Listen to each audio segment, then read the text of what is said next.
दोस्तों, Bihar SSC exam में पूछा गया हल प्रश्न पत्र चलिए आप सभी देखिए। ये दोस्तों अभी वाला लेटेस्ट एग्जाम का पेपर है, तो चलिए आप सभी फुल डिस्कशन के साथ मैथ का ऑल क्वेश्चन देखिए। और इसमें देखिएगा तो कुछ ऐसे भी क्वेश्चन पूछा गया जो कि बिहार एसएससी परीक्षा में इससे पहले नहीं पूछा गया है। तो चलिए यहाँ से आप सभी मैथ का all question full details discussion के साथ देखिए। और देखिए कुछ इसमें बिल्कुल उटपटांग टाइप का क्वेश्चन है, तो सभी क्वेश्चन का उत्तर आप लोगों को डिटेल्स डिस्कशन के साथ बताने वाले हैं। और आप में से जो भी अभी सीजीएल फॉर इंटर लेवल वाले हैं, तो आप सभी एग्जाम दीजिएगा तो इस तरह का क्वेश्चन आपको भी एग्जाम में देखने को मिल सकता है। तो चलिए यहाँ से आप सभी एक एक करके क्वेश्चन बनाते भी चलिए। अभी देखिएगा तो जो भी आप इंटर लेवल या सीजीएल का एग्जाम दीजिएगा तो कुछ क्वेश्चन यहाँ पर इस टाइप से आपके एग्जाम में भी पूछा जा सकता है। जैसे देखिएगा ये 4 नंबर क्वेश्चन, तो सबसे अधिक डॉट आपको इसी क्वेश्चन में हुआ होगा। अगर आप पेपर देखे होंगे तो सभी क्वेश्चन का आप लोगों को डिटेल्स में बताने वाले हैं। तो चलिए एक एक करके आप 1 नंबर से चलिए देखिए। और अगर आप नहीं पेपर देखे हैं तो साथ में आप बनाते भी चलिएगा, देखिएगा आप कितना क्वेश्चन इसमें से बना पाते हैं। देखिए यहाँ पर पहला जो क्वेश्चन आयु से रिलेटेड है, यहाँ पर क्वेश्चन है यदि 5 वर्ष पूर्व पी और क्यू की आयु वर्षों में अनुपात 5:7 हो तो वर्तमान से 5 वर्ष के बाद उनकी आयुओं का योग कितना होगा। देखिए दोस्तों, इसको आप डायरेक्ट भी बना सकते हैं और या फिर आप बेसिक से भी बना सकते हैं। देखिए अगर आपको ना समझ में आए एग्जाम हॉल में इस तरह का क्वेश्चन आ जाए तो आप बेसिक से भी जरूर बनाइएगा, फिर बन जाएगा। देखिए अगर आप इसको डायरेक्ट बनाना चाहेंगे तो यहाँ पर 5:7 का रेशियो दिया हुआ है और ये जो रेशियो है 5 वर्ष पूर्व का है। और आपसे जो इसमें ऑप्शन में जो दिया हुआ है आयु का योग, ये और 5 साल बाद है। तो यानी इसमें आपको क्या करना पड़ेगा, जो भी ऑप्शन है सबसे पहले तो ये 5:7 जो है 5 वर्ष पहले का है। इसके बाद देखिएगा तो फिर से आपको 5 वर्ष बाद पूछा जा रहा है, 5-5 हो गया। और ये जो आयु का योगफल है तो ये 2 लोगों का योगफल है। तो यही चीज़ को आपको ध्यान रखना है। 5-5 10 जो हुआ इसमें आपको 2 से गुना करना पड़ेगा। तो गुना करने के बाद यहाँ पर 20 आ गया। अब ऑप्शन में जो भी मान है उसमें से आप 20 घटाइए और फिर 5:7 में है तो 12 से आप भाग दे करके देखिए, जो ऑप्शन कट जाएगा वही इसका आंसर होगा। तो यहाँ पर आप देखिएगा तो 92 है, तो 92 में अगर आप 20 घटाइएगा तो घटाने के बाद जो आएगा यहाँ पर 92 में से अगर आप 20 घटाते हैं तो घटाने के बाद जो आएगा यहाँ पर 72 आएगा। और 72 को अगर आप 12 से भाग दीजिएगा तो ये पूरा पूरा कट रहा है, तो यानी इसका आंसर 92 होगा। बाकी अगर आप किसी भी ऑप्शन को 12 से भाग दीजिएगा 20 घटाने के बाद, कोई नहीं कट रहा है। देखिए अगर आपको यहाँ पर क्लियर नहीं हुआ है तो आप चलिए बेसिक से देखिए, फिर आपको क्लियर हो जाएगा। देखिए दोस्तों, अगर आपको यहाँ पर समझ में नहीं आया तो यहाँ पर देखिए 5:7 में रेशियो दिया हुआ है और फिर देखिएगा तो ये 5 वर्ष पहले का दिया हुआ है। तो 5 वर्ष इसमें और अगर आप ऐड करते हैं तो वर्तमान में आ जाइएगा। फिर यहाँ पर है वर्तमान से 5 वर्ष के बाद और आपको जाना है तो फिर से 5 साल ऐड करना है। और यहाँ पर आयु का जो योग है ये 2 लोगों का योग है।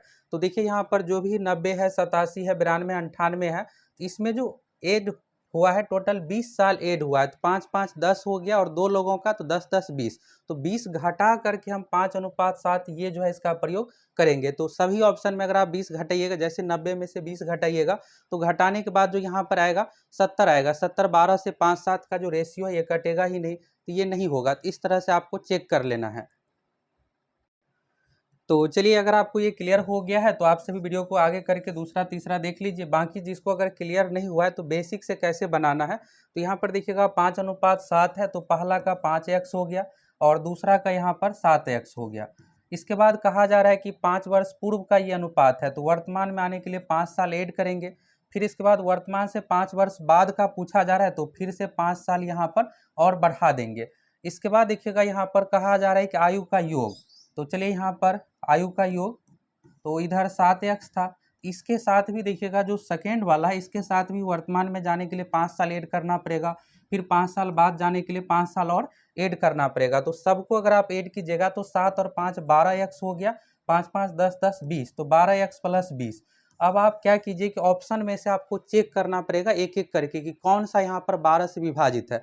90 में से अगर आप 20 घटा दीजिएगा, अगर 12x प्लस 20 बराबर 90 रखिएगा तो फिर घटाना पड़ेगा, तो 70 आएगा। 70 12 से नहीं कट रहा है, सिर्फ एक ही ऑप्शन है 92 वाला। तो 92 में अगर आप 20 घटाते हैं तो आएगा यहाँ पर 72 और फिर 72 को अगर आप 12 से भाग दीजिएगा तो ये पूरा पूरा कट रहा है, तो यानी ऑप्शन यहाँ पर बी इसका सही आंसर होगा। तो देखिए डायरेक्ट कैसे बनाना है, ये भी आप लोग देख लिए, और फिर आपको बेसिक से कैसे बनाना है ये भी आप देख लिए। देखिए इसमें कुछ बहुत अच्छे लेवल का क्वेश्चन है, तो चलिए एक एक करके सभी का डिस्कशन आप देख लीजिए अगर आपको आता भी है तो। और देखिए आज से कुछ महीने पहले आप लोगों के लिए देखिएगा यहाँ पर, तो Bihar all exam 20 year question bank के लिए देखिएगा, तो जितने भी बिहार में पिछले 20 साल में परीक्षा हुई है सभी का क्वेश्चन बैंक आप लोगों के लिए इस तरह से लेकर आए थे। तो उसमें ज़्यादा स्टूडेंट का रिस्पांस अच्छा नहीं था, तो आप में से कौन कौन चाहते हैं कि इस सीरीज को फिर से चलाया जाए।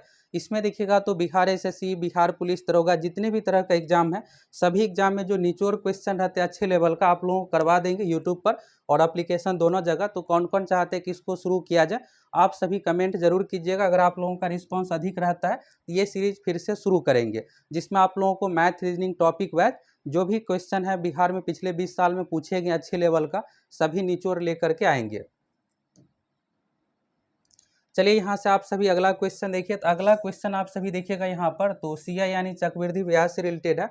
और यहाँ पर है किसी निश्चित राशि 4 वर्षों में चक्रवृद्धि दर पर तिगुनी हो जाती है, तो 27 गुनी होने के लिए वर्षों की संख्या होगी। देखिए इस टाइप का क्वेश्चन पूछा जाता है, इसको आप अच्छे से क्लियर कर लीजिए। तो यहाँ पर देखिएगा तिगुनी का मतलब ये हुआ कि कोई राशि पी है तो पी से यहाँ पर 3p हो रहा है, तो ये तिगुनी मिश्रधन एक तरह से है। तो इस वाले कंसेप्ट में आपको बस ये ध्यान रखना है कि 1 से 3 हो रहा है। तो चलिए इसी पर आप इसको डायरेक्ट यहाँ पर बनाइए। चक्रवृद्धि ब्याज तिगुनी हो रही है, तो यानी पहले 1 था तो 1 से यहाँ पर 3 हो गया। तो देखिए चक्रवृद्धि ब्याज में इस तरह से साइकिल चलेगा, 1 से तिगुनी है तो अगला में भी तिगुनी ही होगा, बस ये है कि 4 वर्ष का उसमें टाइम लगेगा। तो 3 हो गया, तो फिर अगला यहाँ पर 3 से 9 होने में आप देखिएगा तो फिर से यहाँ पर 4 लगेगा, यहाँ भी 4, फिर इसके बाद 9 से 27। तो देखिए इस तरह का एग्जाम में पूछा जाएगा। तो आपको यहाँ पर करना क्या है, जैसे 2 वाले टर्म में रहेगा तो 2, 4, 8, 16 इस तरह से, इसी तरह से आपको साइकिल बनाते चलना है। 1 से 3 होने में 4 साल, 3 से 9, 9 से 27। जैसे यहाँ पर 27 गुनी था 27 तक पहुँच अगर आप जाते हैं तो रुक जाना है, फिर यहाँ पर 4, 4, 4 तीनों जगह बैठा दीजिए। तो ये वर्ष में है तो 4 ईयर 4 ईयर 4 ईयर, टोटल जो समय लगेगा 12 वर्ष लगेगा। तो ऐसे आपको बना लेना है। और आगे आप सभी देखिएगा तो आगे जो क्वेश्चन है साधारण ब्याज से रिलेटेड भी पूछा गया है। तो 2 क्वेश्चन देखिएगा तो इसी कंसेप्ट पर है। एसआई वाला एसआई में अलग रूल आपको लगाना है और सीआई वाले में अलग लगाना है। तो इस तरह से आप 1 से 3 हुआ, 3 से 9, 9 से 27 कर लेना और देख लेना है 4 साल 4 साल 8 साल 8 साल और 4 12 साल। तो इसका सही आंसर क्या हो जाएगा, डी ऑप्शन 12 वर्ष इसका आंसर हो जाएगा। अब चलिए अगला जो क्वेश्चन देखिएगा, तो ये सब आप किसी बुक में खोजिएगा तो आपको नहीं मिलेगा। देखिए बिहार एसएससी में होता क्या है कि नंबर सिस्टम संख्या पद्धति में हर बार 3-4 ऐसे क्वेश्चन पूछा जाता है जो कि फुली आपको प्रैक्टिकल करके यहाँ पर देखना पड़ेगा। ये हुआ कि आपको उदाहरण लेना है 3-4 और फिर जो भी सेटिस्फाइड हो गया उदाहरण उस अनुसार आपको आंसर देना है। तो चलिए यहाँ पर आपको करना क्या है, यदि पी क्यू पूर्ण वर्ग संख्या है। अब देखिए आप में से बहुत सारों को ये डाउट होगा कि पूर्ण वर्ग क्या हुआ। तो देखिए वैसी प्राकृतिक संख्या, जैसे यहाँ पर देखिए आप 12 है तो रूट 12 का अगर आप मान निकालिएगा तो 2√3 यानी 2 दूना 4 तिया 12 हो गया। यहीं पर अगर आप रूट 16 का मान निकालते हैं तो 4 हो गया। रूट 25 का अगर आप मान निकालते हैं तो 5 हो गया। तो ये सब जो दोस्तों यहाँ पर 4 5 नहीं, इसमें देखिएगा 16 और 25 ऐसी संख्या है जो कि पूर्ण वर्ग संख्या है। तो अगर आप इसका परिभाषा देखिएगा तो वैसी प्राकृतिक संख्या जिसका वर्गमूल निकालने पर एक प्राकृतिक संख्या प्राप्त हो, यानी अगर आप उसका वर्गमूल निकालते हैं तो वर्गमूल निकालने के बाद पूरा पूरा मान आ जाना चाहिए, रूट में नहीं रहना चाहिए। तो ये हो गया पूर्ण वर्ग संख्या। तो ये यहाँ पर 16 25 हो गया, 9 हो गया, इसके बाद देखिएगा तो 64, ये सब जो है पूर्ण वर्ग संख्या है। ऐसे ही आपको उदाहरण ले लेना है। तो यहाँ पर पी क्यू पूर्ण वर्ग संख्या हो तो जैसे यहाँ पर पूर्ण वर्ग में क्या सब आएगा, 4 हो गया, फिर 9 आएगा, फिर 16 हो गया, फिर 25 आ गया। ये सब इस तरह से सीरीज आगे बढ़ता चला जाएगा। यहाँ पर आपको कहा गया कि root under p by q, यहाँ पर आप किसी को p मान लीजिए, किसी को q मान लीजिए। तो चलिए इसी को p मान लेते हैं और इसको q मान लेते हैं। तो चलिए यहाँ पर 4/9 अगर आप लीजिएगा तो यहाँ पर क्या आ गया, 2/3 आ गया। यानी इसमें देखिएगा तो रूट में ये मान नहीं है। अगर बट्टा में भी है तो बिल्कुल परिमेय संख्या होगी। अगर देखिए परिमेय का मतलब ये हुआ कि यहाँ पर p/q के रूप में आ जाए, रूट में बस ना रहे। और अपरिमेय में अगर रूट आ गया, रूट के अंदर है तो फिर अपरिमेय होगा। तो p/q यहाँ पर देखिएगा रूट अंडर में जो दिया हुआ है तो ये 2/3 निकालने पर क्या है, परिमेय बिल्कुल आ गया। ये हो गया। अब देखिए एक और उदाहरण लेते हैं, जैसे 16 हो गया, 25 हो गया, ये भी देखिएगा यहाँ पर 4/5 आ गया।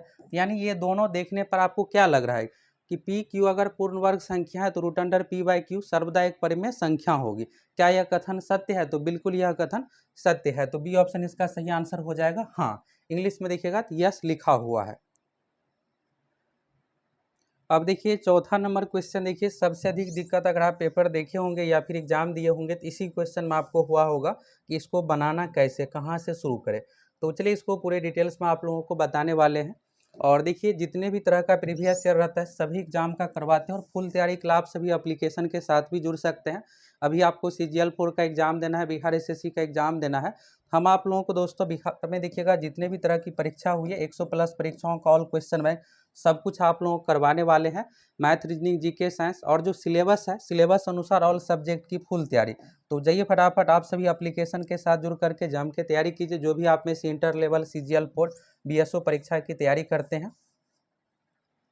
देखिए यहाँ पर इसको आपको करना क्या है, यहाँ पर जो दिया हुआ है पी एक्स बराबर बी माइनस पी एक्स बट्टा बी माइनस सी बराबर क्यू वाई बट्टा सी माइनस ए आर जेड बट्टा ए माइनस बी, और यहाँ पर ये कंडीशन दे करके पूछा गया।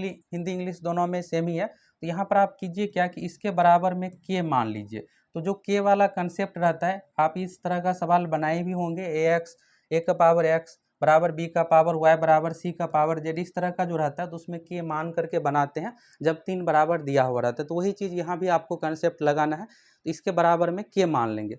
तो जब आप यहाँ पर के मान लीजिएगा तो यहाँ पर देखिए पहला वाला क्या है, पी एक्स बट्टा बी माइनस सी है।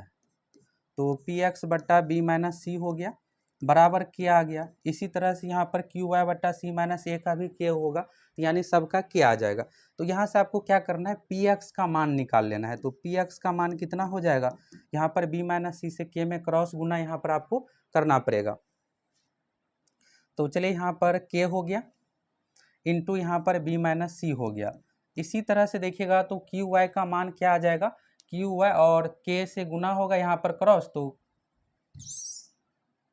क्यू वाई बराबर यहाँ पर अगर आप लेते हैं तो के से क्या होगा कि सी के इंटू सी माइनस ए यहाँ से आ जाएगा। तो चलिए यहाँ से अब क्या करते हैं डायरेक्ट लिखते हैं, यहाँ पर जिस तरह से यहाँ पर पी एक्स आया उसी तरह से क्यू वाई में क्या हो जाएगा, क्रॉस गुना होकर के से सी माइनस ए आ गया।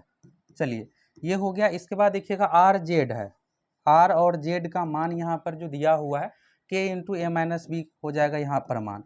अब यहाँ पर देखिए आपको तीनों का मान अलग अलग तरीके से यहाँ से आ गया। अब क्या करना है कि एक साथ जो दिया हुआ है सवाल में उसमें आपको पुट कर देना है। देखिए यहाँ से जो पी एक्स बटा बी माइनस सी बराबर के है तो ये क्लियर हो गया, पी एक्स बराबर के इंटू बी माइनस सी हो गया। क्यू वाई बराबर देखिए क्यू वाई बटा सी माइनस ए बराबर के लिखेगा तो क्यू वाई बराबर के इंटू सी माइनस ए आ जाएगा। इसी तरह से आर जेड सबका मान आ गया। अब यही वैल्यू को क्या करना है, यहाँ पर दिया हुआ है तो a x p b y q c z r. तो चलिए यहाँ पर लिखते हैं, आपसे जो पूछा जा रहा है ए एक्स पी का पूछा जा रहा है, फिर इसके बाद देखिएगा यहाँ पर तो बी वाई है और फिर क्यू का पूछा जा रहा है, फिर इसके बाद है सी जेड आर का पूछा जा रहा है। देखिए यहाँ पर डॉट होने का बड़ा रीजन ये था दोस्तों कि अगर देखिए यहाँ पर ए एक्स पी के जगह पर अगर आपको यहाँ पर पी एक्स दिया हुआ रहता, ऐसे अगर ए पी एक्स रहता तब आपको डॉट होता ही नहीं, क्योंकि ए तो यहाँ पर हो गया और पी एक्स का मान यहाँ से ला करके आप सीधा पुट कर देते। इसमें हुआ क्या है कि उल्टा रख दिया गया। तो आप सोच रहे होंगे कुछ नया चीज़ है, नया चीज़ बिल्कुल नहीं है। देखिए अगर यही यहाँ पर एक्स लिखा जाता तब आप इसको पावर समझते, ये नीचे में है तो नीचे में बस यहाँ पर देखिएगा एक्स वाई जेड का जो फॉर्मेट रखा गया छोटा फॉर्मेट में, बस ये गुना के रूप में ही है, कुछ नया चीज़ नहीं है। इस चीज़ को आपको ध्यान में रखना है। तो चलिए यहाँ से ये जो दिया हुआ है ए एक्स पी, इसको हम ऐसे करके लिख सकते हैं, ए हो गया और पी एक्स, ये जो एक्स छोटा वाला है ये गुना के रूप में है तो हम यहाँ पर पी एक्स के जगह पर इसको, इसके बाद देखिएगा यहाँ पर प्लस में हो गया, फिर इसके बाद क्या आ जाएगा बी वाई क्यू। तो इसको आप ऐसे लिखिए बी क्यू लिख दीजिए, फिर वाई लिख दीजिए, फिर इसके बाद हो गया यहाँ पर सी प्लस हो गया सी आर जेड यहाँ पर आप रख दीजिए। अब देखिए यहाँ पर p x q y r z जितना भी मान है ये सब देखिएगा यहाँ पर पहले से आपको दिया हुआ है, यहाँ से दिया हुआ है। तो यहाँ से चलिए इसको एक एक करके पुट करते चलिए, फिर आपका यहाँ पर बन जाएगा सवाल। देखिए यहाँ पर जो उल्टे तरीके से मान दिया हुआ था, तो चलिए यहाँ पर ये सीधा हो गया और यहाँ पर ये वैल्यू आपको सबके बारे में पहले से पता है। तो चलिए यहाँ पर ए हो गया, फिर इसके बाद पी एक्स का मान जो है के इंटू बी माइनस सी है, ए गुना के इंटू बी माइनस सी हो गया। यहाँ पर पी एक्स का दिया हुआ है के इंटू बी माइनस सी, तो जहाँ पी एक्स है वहाँ पर के इंटू बी माइनस सी, ये जो पूरा मान है इसको रख देंगे, ये हो गया। फिर इसके बाद देखिएगा बी प्लस बी गुने क्यू वाई का मान यहाँ से पहले से निकला हुआ है के इंटू सी माइनस ए, इसको रख देंगे, के इंटू सी माइनस ए हो गया। फिर इसके बाद देखिएगा सी आर जेड है, तो प्लस सी हो गया गुने आर जेड का मान देखिएगा के इंटू ए माइनस बी, ये पहले से पता है यहाँ पर।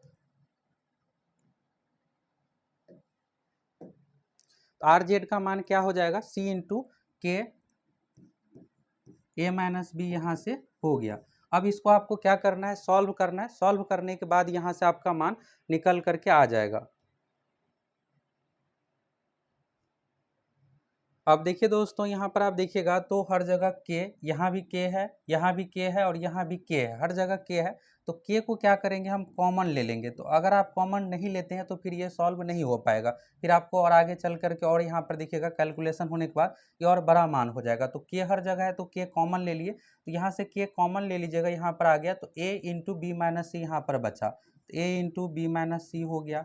फिर इसके बाद देखिएगा प्लस का साइन होगा, फिर यहाँ पर के तो कॉमन आ गया है तो b इंटू सी माइनस ए यहाँ पर मान बचा। फिर इसके बाद देखिएगा यहाँ पर तो के पहले से यहाँ पर कॉमन आया हुआ है, तो यहाँ पर c into a minus B यहाँ पर मान हो गया। चलिए इसके बाद देखिए यहाँ पर अब चलिए सबको गुना करते हैं, तो के यहाँ पर कॉमन में ही रहेगा, तो ये गुना होने के बाद क्या हो जाएगा, ए बी माइनस ए सी हो गया। इसके बाद देखिएगा यहाँ पर गुना होने के बाद क्या आ जाएगा, b c minus a b हो गया। फिर इसके बाद देखिएगा यहाँ पर गुना होने के बाद सी से ए में, तो इसको सी ए या फिर ए सी दोनों लिख सकते हैं। इसके बाद देखिए प्लस माइनस माइनस हो गया, बी सी यहाँ पर या फिर सी बी भी लिख सकते हैं, तो माइनस यहाँ पर बी सी लिखते हैं, ये बेहतर रहेगा। अब देखिए यहाँ पर जितना भी मान है ये सब आपका कट जाएगा एक दूसरे से। देखिए ये a b plus a b minus a b से कट गया, माइनस ए सी यहाँ पर देखिएगा तो प्लस ए सी से कट गया, बी सी यहाँ पर माइनस बी सी से कट गया। तो सब कटने के बाद देखिएगा यहाँ पर जीरो आ गया, तो के में अगर आप जीरो से गुना कीजिएगा तो कितना आ गया, जीरो। तो जीरो ऑप्शन में दिया हुआ है, तो यही आपका आंसर हो गया। और आप एक चीज़ ये ध्यान रखिएगा कि जैसे यहाँ पर देखिए के हो गया और आपको ये डॉट लग रहा होगा कि सब कट गया, तो एक बचा या जीरो बचा। देखिए जब भी माइनस प्लस में कटता है तो वहाँ पर जीरो होगा। अगर ये बट्टा में, जैसे ए बी का बट्टा में कुछ दिया हुआ रहता तब कटता, तब वहाँ पर क्या होता है, एक बचता। लेकिन यहाँ पर माइनस प्लस में कटा है तब यहाँ पर कुछ नहीं, जीरो बचेगा। इसमें जीरो मान हो गया और के पहले से कॉमन है, तो के में अगर आप जीरो से गुना कीजिएगा तो जीरो, यही इसका सही आंसर हो गया। तो इसका आप स्क्रीनशॉट ले लीजिए। अच्छा सा सवाल है, इस तरह के कंसेप्ट पे फिर से पूछा जाएगा। आपको ध्यान ये रखना है कि जो भी यहाँ पर वैल्यू दिया हुआ है बराबर में के मान लीजिए और फिर एक को यहाँ से उठाइए, पी एक्स बट्टा बी माइनस सी है तो पी एक्स बट्टा बी माइनस सी बराबर में के लिखे, तो ये तीनों के बराबर में के है। तो किसी को भी अगर आप यहाँ पर क्यू वाई बट्टा सी माइनस सी है तो उसके बराबर में भी के है, इस के का मतलब सो हुआ। और इसके बाद देखिएगा यहाँ पर तो पी एक्स का मान यहाँ से आ गया के इंटू बी माइनस सी आ गया, क्यू वाई का मान यहाँ से फिर लिखिएगा तो क्यू वाई बराबर के इंटू सी माइनस से, आर जेड का मान के इंटू ए माइनस बी। और देखिए सबसे मेन यहाँ पर फॉर्मेट जो दिया हुआ, ये आंसर जो आपको निकालने के लिए कह रहा है ये उल्टा फॉर्मेट में दिया हुआ है, तो इसी चीज़ को आपको सीधा इस तरह से कर लेना है। ए एक्स पी था, b y q c z r, तो ए यहाँ पर हो गया और x जो यहाँ पर बीच में था इसको आप पी एक्स के जगह पर लिख लीजिए। ये सब गुना में है, पावर में नहीं है। नीचे में पावर नहीं होता है, ऊपर में अगर ये रहता तब पावर में होता, तब आप इस तरह से नहीं कर सकते थे। ये सब आपस में देखिएगा यहाँ पर तो गुना में है, यहाँ भी गुना, ये इस तरह से गुना के रूप में हो गया। चलिए तो यहाँ पर ए पी एक्स रख लिए, फिर इसके बाद बी हो गया, वाई क्यू है तो यहाँ पर b q y, q y इसलिए रख रहे हैं कि यहाँ पर क्यू वाई का मान हमें पहले से पता है, तो उसी फॉर्मेट में आपको रखना है जिससे आप वैल्यू इसमें पुट कर सकते हैं। फिर इसके बाद देखिएगा सी जेड आर है तो सी आर जेड इस तरह से रख लिए, और यहाँ पर देखिए पी एक्स हो गया, फिर क्यू वाई आर जेड, ये सब का मान हमें पहले से पता है, तो इसमें आप पुट कर दीजिएगा। पुट करने के बाद देखिएगा यहाँ पर आपको के कॉमन लेना पड़ेगा, बिना आप कॉमन लिए फिर नहीं बना पाइएगा। तो के हर जगह है, यहाँ भी है, यहाँ भी है और यहाँ भी है, तो तीनों जगह से क्या किए, के कॉमन ले लिए। कॉमन लेने के बाद देखिए बचा क्या, a into b minus c plus b into c minus a plus c into a minus b. अब सबको आपस में गुना कीजिएगा तो गुना करने के बाद सब कट जाएगा, के इंटू जीरो हो जाएगा, यानी जीरो इसका आंसर हो गया।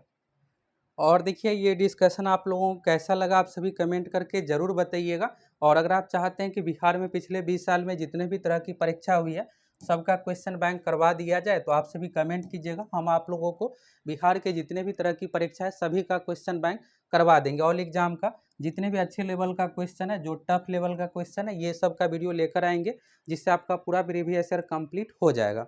चलिए यहाँ से आप पाँचवा छठा नंबर देखिए इसमें ज़्यादातर कैलकुलेशन वाला ही सवाल है, इसमें भी आपको पूरा कैलकुलेशन ही करना पड़ेगा पाँचवा नंबर में।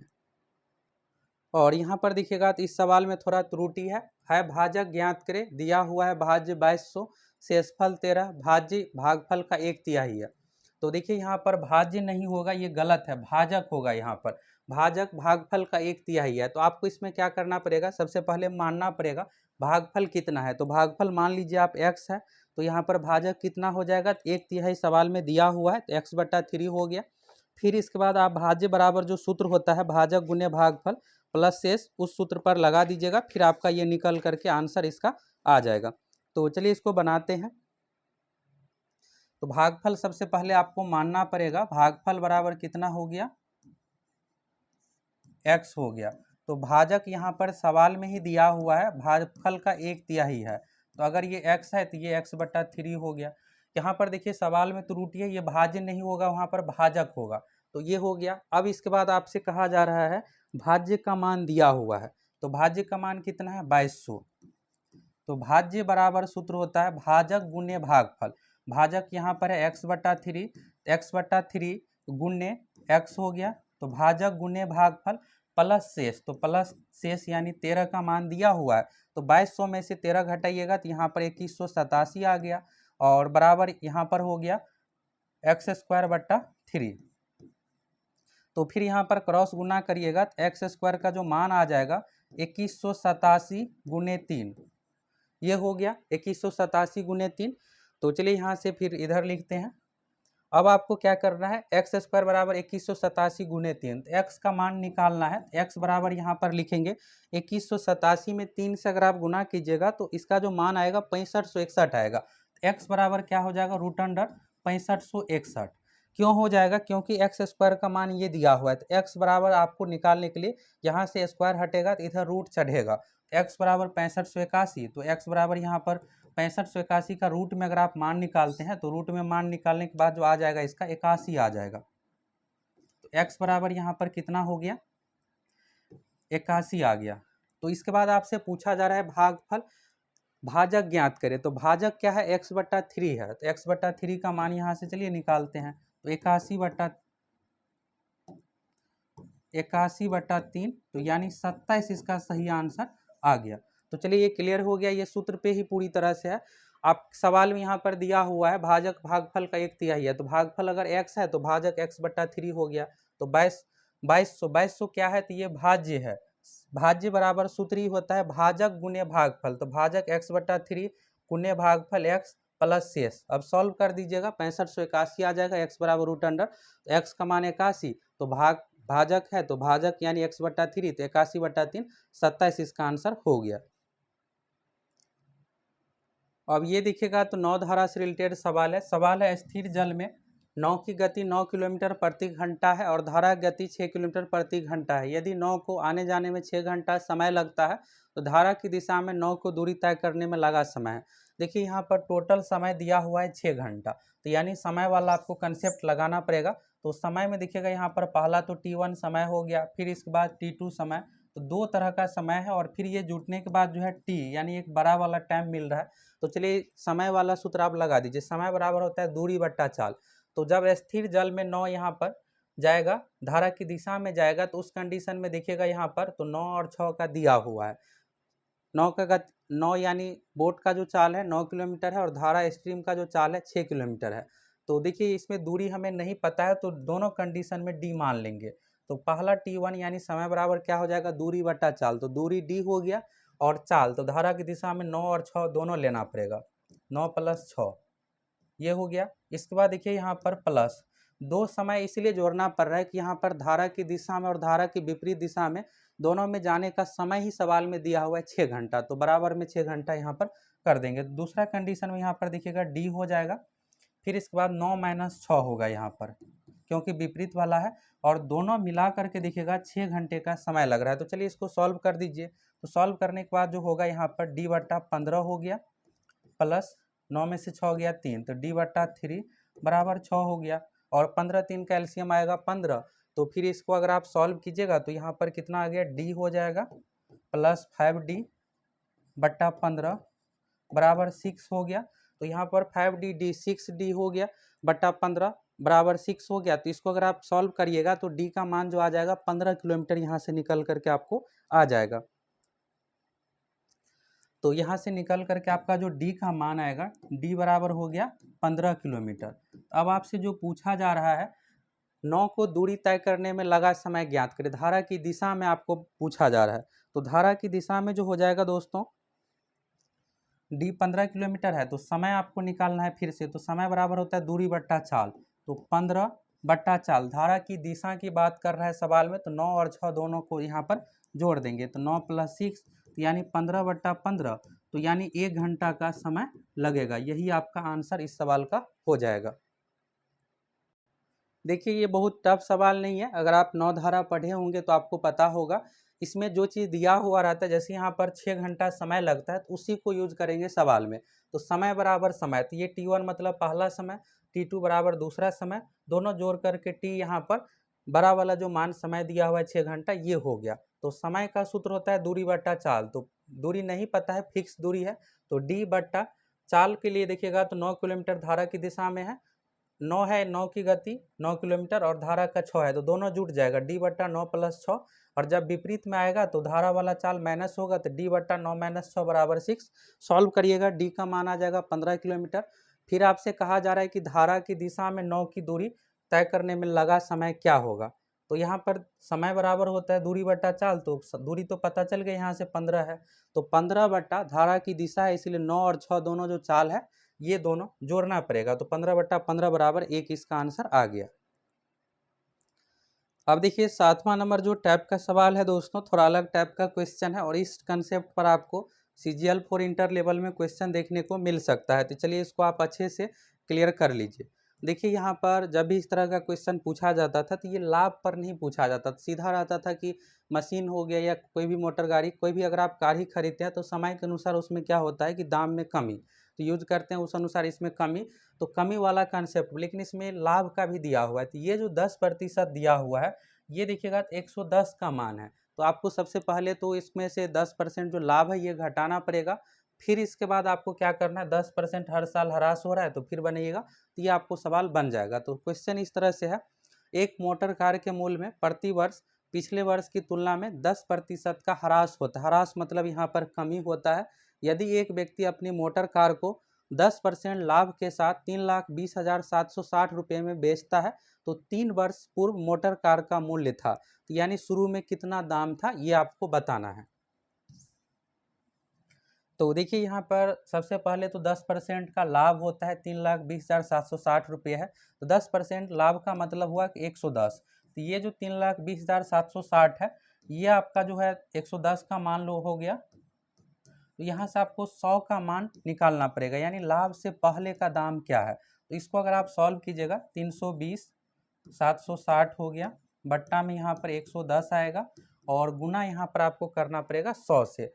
ये काटने पर जो मान आएगा, 11 से काटिएगा, ये पूरा पूरा आपका कट जाएगा। तो काटने के बाद जो मान आएगा दोस्तों 29,16,00,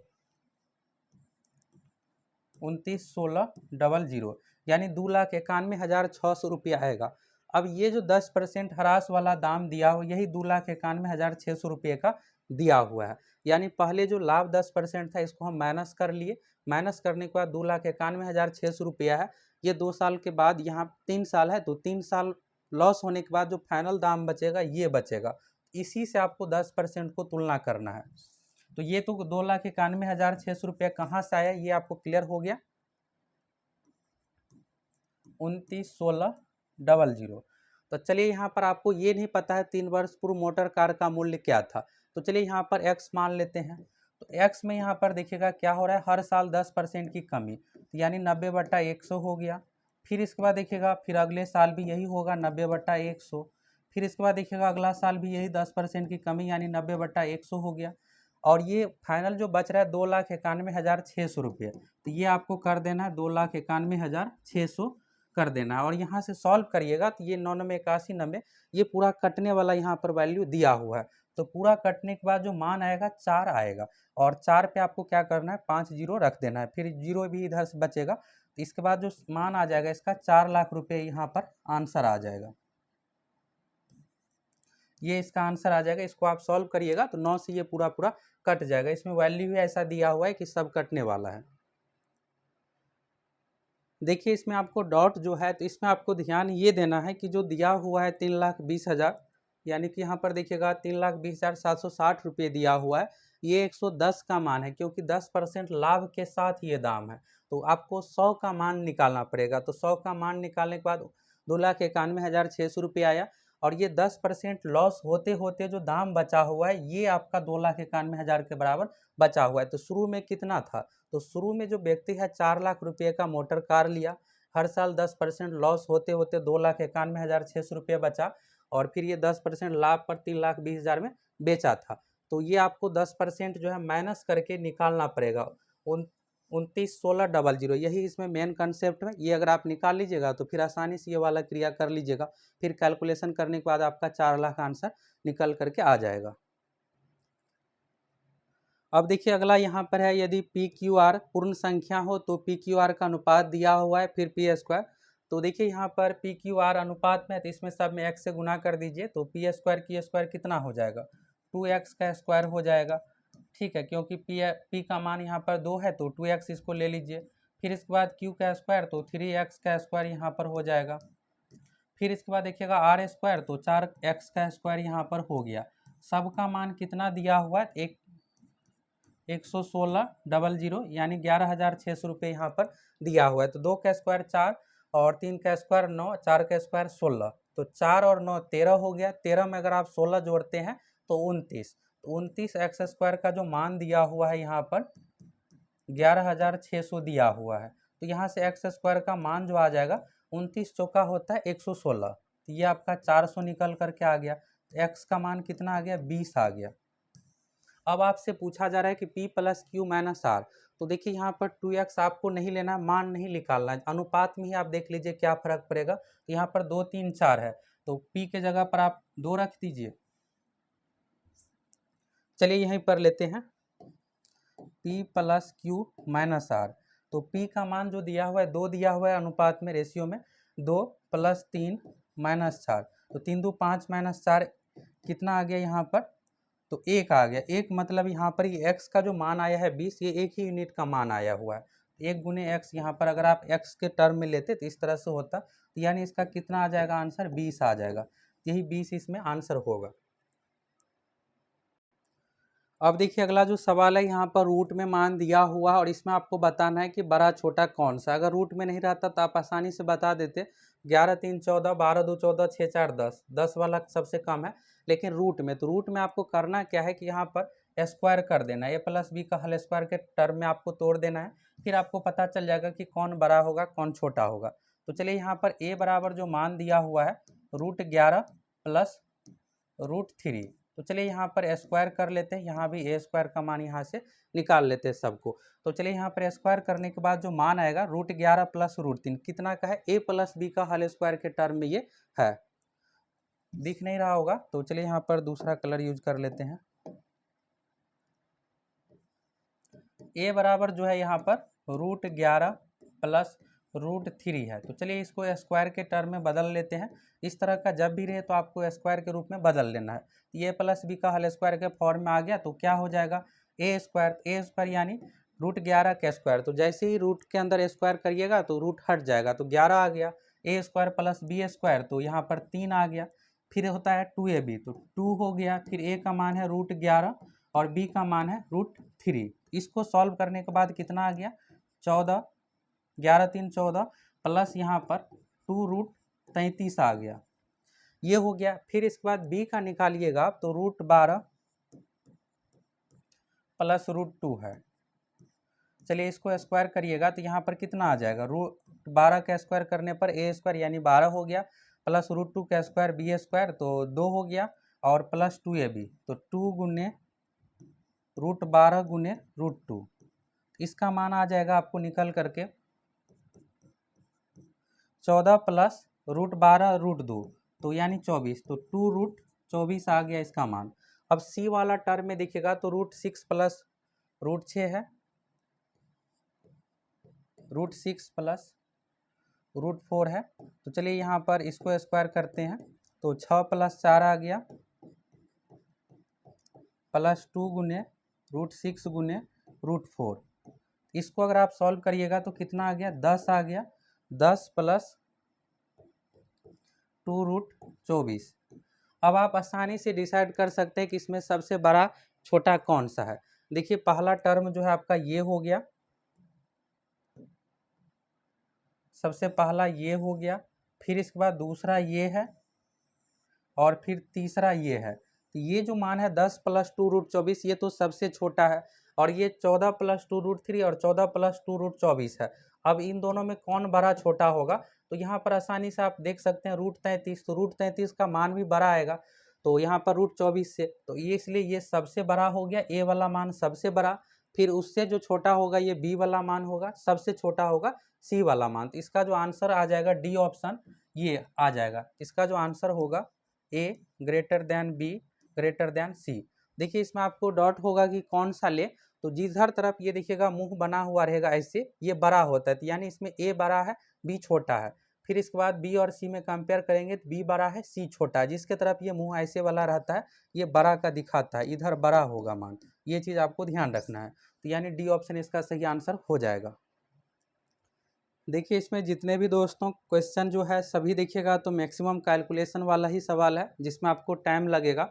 इसमें देखिएगा 30 क्वेश्चन मैथ से पूछा गया था, ये ग्रुप डी कार्यालय परिचारी पोस्ट की परीक्षा का एग्जाम का क्वेश्चन है, और इसमें देखिएगा 2 घंटा समय था। तो जीके हिंदी तो बिल्कुल नॉर्मल था, तो मैथ इसमें हार्ड ही है, यानी जिससे स्टूडेंट को टाइम लगे बनाना पड़े।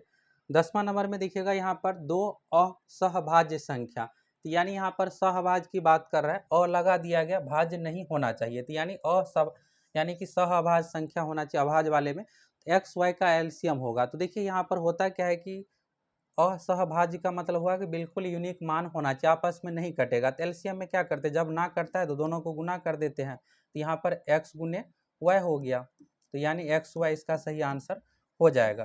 तो बी ऑप्शन इसका सही हो जाएगा, एक्स वाई। चलिए अगला क्वेश्चन यहाँ पर है, x कोई प्राकृतिक संख्या हो तो x³ - 1/x³ सर्वदा के बड़ा या बराबर होगा। अब क्या होगा, तो चलिए यहाँ पर सूत्र जो होता है x³ - 1/x³ यानी a³ - b³ का, वही सूत्र आपको लगाना है। x³ - 1/x³ का सूत्र क्या होगा, a³ - b³ के टर्म में इसको तोड़ते चलिए, तो a³ - b³ का सूत्र होता है a - b का हल क्यूब, पूरा का यहाँ पर होल का क्यूब हो गया। इसके बाद देखिए यहाँ पर क्या होगा, a - b का होल क्यूब, इसके बाद होगा -3 AB, x इंटू 1/x हो गया, और फिर इसके बाद हो जाएगा a - b, x - 1/x हो गया। इसके बाद देखिएगा यहाँ पर क्या आ जाएगा, बराबर में x - 1/x का होल क्यूब, ये देखिए x से 1/x यहाँ पर कट जाएगा, तो कटने के बाद सिर्फ यहाँ पर हम 3 लिखेंगे इंटू x - 1/x। अब आपको ऑप्शन में चेक करना है इन दोनों टुकड़ा में से कौन सा टुकड़ा मैच हो रहा है। तो देखिए यहाँ पर ये जो मान है ये एक तरह से अलग मान हो गया इतना, और फिर यहाँ से लेकर के ये एक अलग मान हो गया। तो आप देखिएगा ऑप्शन में जो मैच हो रहा है 3 इंटू एक्स माइनस 1/x, तो सी ऑप्शन मैच हो रहा है, तो ये इसका सही आंसर हो जाएगा 3 into x minus 1/x। Clear हो गया। अगर ये भी रहता ऑप्शन में, कोई एक ही ऑप्शन में रहेगा, अगर ये ना रहता तो ये दिया हुआ रहता, तो ये आपको आंसर देना था। चलिए क्लियर हो गया, यहाँ पर सूत्र के टर्म में लिख देना और फिर देख लेना है फैक्टर करने के बाद कौन सा यहाँ पर मैच हो रहा है, तो ये आंसर हो जाएगा। चलिए अगला क्वेश्चन यहाँ पर है, यदि लाभ 10% हो तो अनुपात, देखिए ये भी थोड़ा उटपटांग टाइप का ही पूछा गया है। लाभ हानि में अगर दूसरा रहता तो आप बना लेते, इसमें भी आपको डाउट लग रहा होगा कि कैसे बनाए, क्या यहाँ पर समझ में नहीं आया होगा। तो चलिए इसको देखिए आप सभी, यदि लाभ 10% हो तो अनुपात x जिससे CP को गुना करने पर SP प्राप्त हो तो x होगा। तो एक्स का मान आपको बताना है। देखिए 10% लाभ का मतलब क्या हुआ, सीपी यहाँ पर और एसपी हो गया, तो सीपी यहाँ पर 100 होगा और 10% लाभ, तो अगर एसपी 110 होगा तब तो यहाँ पर 10% का लाभ होगा। लाभ 10% का मतलब है कि सीपी अगर क्रैमुल, सीपी मतलब क्रैमुल कॉस्ट प्राइस, एसपी मतलब सेलिंग प्राइस, बिक्रैमुल की बात कर रहा हूँ।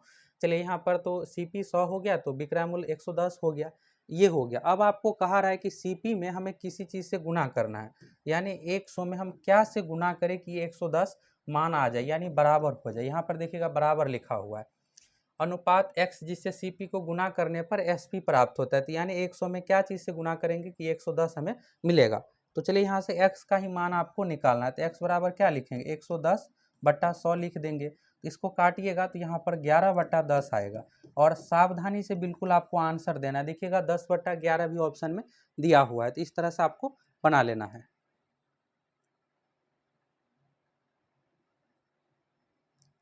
चलिए अब अगला क्वेश्चन देखिए, ये भी देखिएगा तो अगला जो है इसमें भी आपको कैलकुलेशन ही करना पड़ेगा।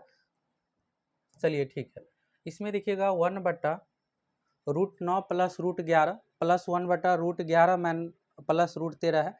तो देखिए जब भी इस तरह का क्वेश्चन रहता है तो इसको परिमेयीकरण करते हैं। परिमेयीकरण का मतलब ये होता है कि नीचा में रूट आपको नहीं रहना चाहिए, हर में रूट बिल्कुल भी नहीं रहना चाहिए, ऊपर रहे हमें कोई दिक्कत नहीं है, नीचा में नहीं रहना चाहिए। तो चलिए यहाँ से इसको परिमेयीकरण करिए, तो यहाँ पर क्या है 1/√9 प्लस √11 है। तो परिमेयीकरण में क्या होता है दोस्तों कि जो मान है सेम मान रखना है, लेकिन चिन्ह बदल देना है, प्लस के जगह पर माइनस से गुना करना है। तो √9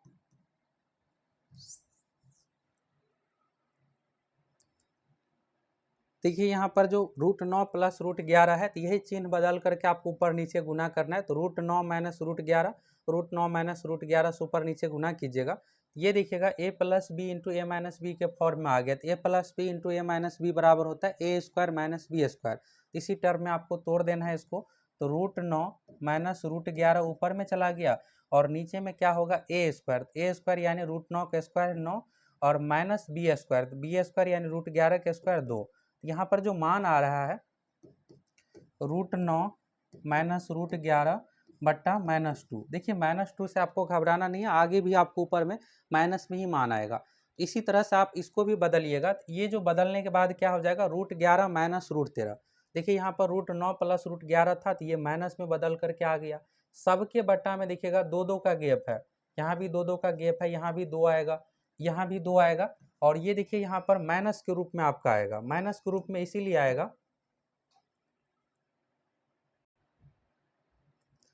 देखिए ये जो मान आएगा माइनस के रूप में इसलिए आ रहा है कि यहाँ पर 9 जो है छोटा मान है और छोटा में से आप बड़ा घटा रहे हैं। आप कहिएगा कि यहाँ पर √11 प्लस √9 लिखेंगे तो फिर यहाँ पर आपको कन्फ्यूजन होगा, फिर यहाँ भी आपको क्या करना पड़ेगा √2025 माइनस √2023 लिखना पड़ेगा। तो फिर काटने वाला में आपको कन्फ्यूजन होगा कि 2025 कटेगा कि 2023। इससे बेहतर है कि जैसा लिखा हुआ वैसा ही लिखिए, नीचा में -2 आएगा तो ऊपर में भी आपको मान माइनस में ही आएगा, तो दोनों को फिर क्या करेंगे काट देंगे, तो फिर प्लस में आंसर आ गया। तो ये चीज़ को आपको ध्यान रखना है। तो ये √9 माइनस √11 पहला वाला का आ गया। इसी तरह से सबको बनाएंगे तो सब जो है बदलने के बाद जो है यहाँ पर √11 प्लस √13 है, तो ये भी माइनस में आ जाएगा। तो चलिए यहाँ पर इसको बदल करके बनाते हैं। अब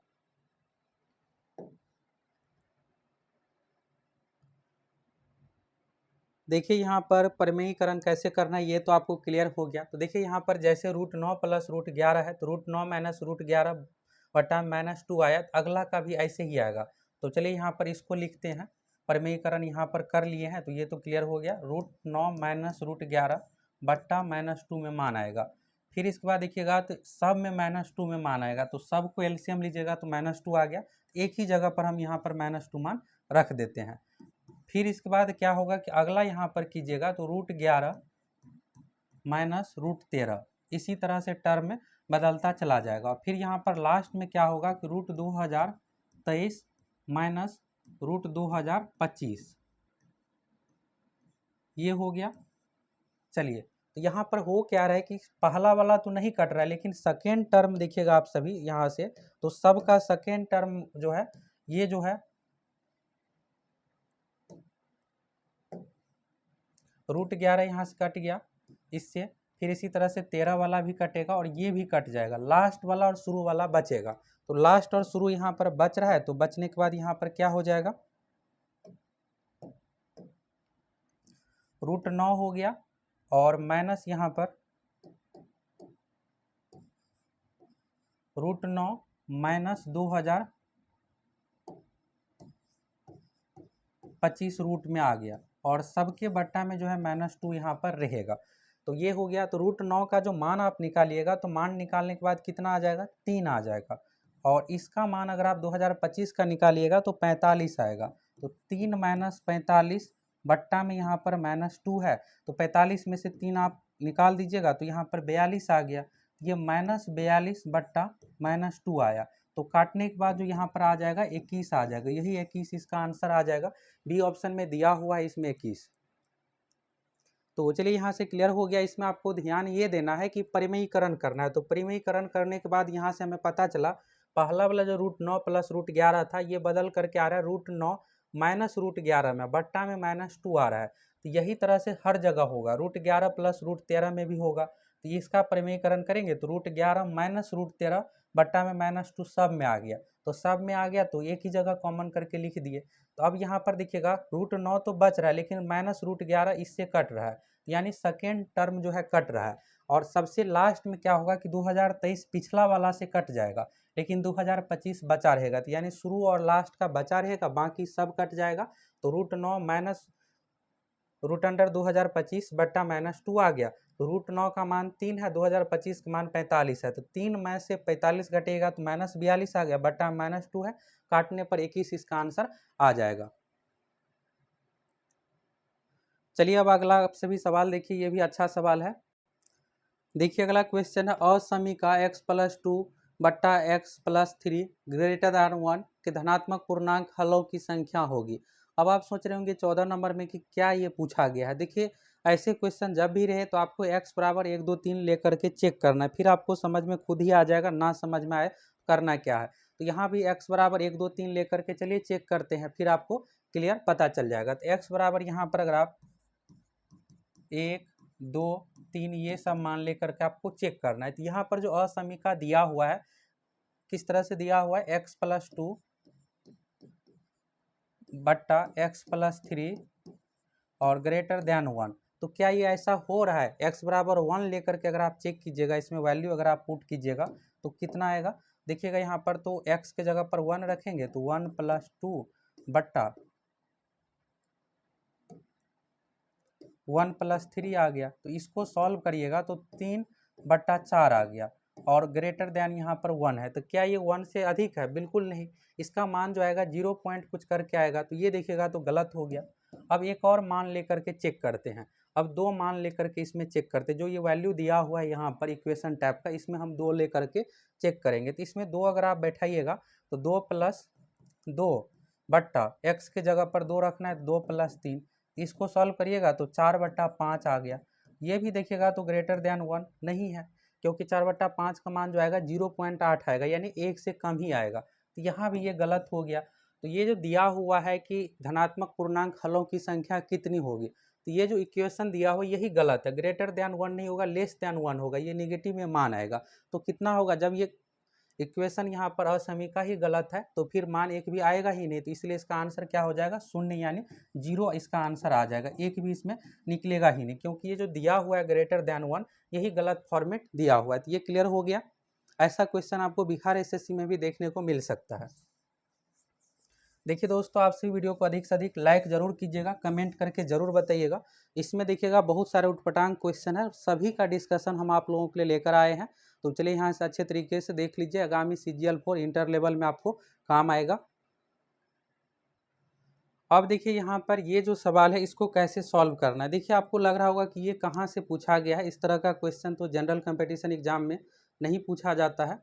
ये देखिएगा दोस्तों, जितने भी क्वेश्चन है सभी बोर्ड एग्जाम के क्वेश्चन, 8वीं 9वीं 10वीं का बोर्ड एग्जाम का। बोर्ड एग्जाम मतलब NCERT नहीं, बहुत सारे प्राइवेट पब्लिकेशन का। जैसे बिहार में देखिएगा केसी सिन्हा, आर डी शर्मा, इन सभी का मैथ आता है, उसी तरह बहुत सारे पब्लिकेशन का अलग अलग बुक है जिसमें हार्ड लेवल का क्वेश्चन रहता है, तो वहाँ से ये क्वेश्चन पूछा गया है। इस तरह का क्वेश्चन जनरल कंपटीशन में नहीं पूछा जाता है। इसमें देखिएगा जितने भी क्वेश्चन है, ये नहीं कि आप सेकेंडों में हल कर लीजिएगा, सभी क्वेश्चन में आपको टाइम देना पड़ेगा, 2-2 3-3 मिनट तक आपको टाइम देना पड़ेगा और सभी में आपको कैलकुलेशन करना पड़ेगा, तभी आपको बनेगा। चलिए यहाँ पर है, इसको बनाते। देखिए इसको आपको पकड़ना कहाँ से है, यहाँ पर देखिएगा 8 है, इसके बाद रूट अंडर है 6 है, इसके बाद देखिएगा 8 फिर है, इसके बाद 5 है, फिर b बराबर है, यहाँ पर 8 यूज किया गया, फिर 6 है। और देखिए यहाँ पर है क्या कि यहाँ दोनों देखिएगा आप हर जगह सेम है, इस तरह से लिखा गया है। ये देखिएगा तो करनी के अंदर यहाँ पर 8 है, ये हो गया, और फिर 6 लिखा गया है। फिर इसके बाद देखिएगा यहाँ पर तो ये है, देखिए यहाँ पर a बराबर जो लिखा गया है 8 हो गया, फिर रूट अंडर है 6 है, फिर इसके बाद यहाँ पर माइनस हो गया, ये हो गया। फिर इसके बाद देखिएगा b बराबर जो लिखा गया है 6 हो गया, और फिर यहाँ पर प्लस में यूज किया गया है। यही सेम चीज़ को देखिएगा, वैल्यू दोनों जगह सेम ही है। इसको अगर आप a मान लीजिएगा तो a माइनस बी आ जाएगा और a प्लस बी आ जाएगा। तो देखिए जब भी आपको इस तरह का वैल्यू हटाना रहे, यानी रूट वाले मान को हटाना रहे, ये a square minus b square के टर्म में आएगा तभी घटेगा, क्योंकि यहाँ पर रूट हटने के लिए स्क्वायर के रूप में चाहिए। तो यहाँ पर बिल्कुल ये format a plus b into a minus b के फॉर्मेट में दिया हुआ है। बाकी जगह आप देखिएगा तो यहाँ पर 6 यूज कर लिया है, 4 यूज कर लिया है, यहाँ पर रूट 2 है, यानी देखिएगा तो बिल्कुल सी डी ई में रेंडमली मान लिया गया है, इसलिए ये जो है बिल्कुल सेट नहीं होगा। सेट जो होगा सिर्फ a गुने b का मान यहाँ पर आने पर परिमेय संख्या निकल करके आएगा। तो यहाँ से क्लियर हो गया कि यहाँ से आपको पकड़ना था।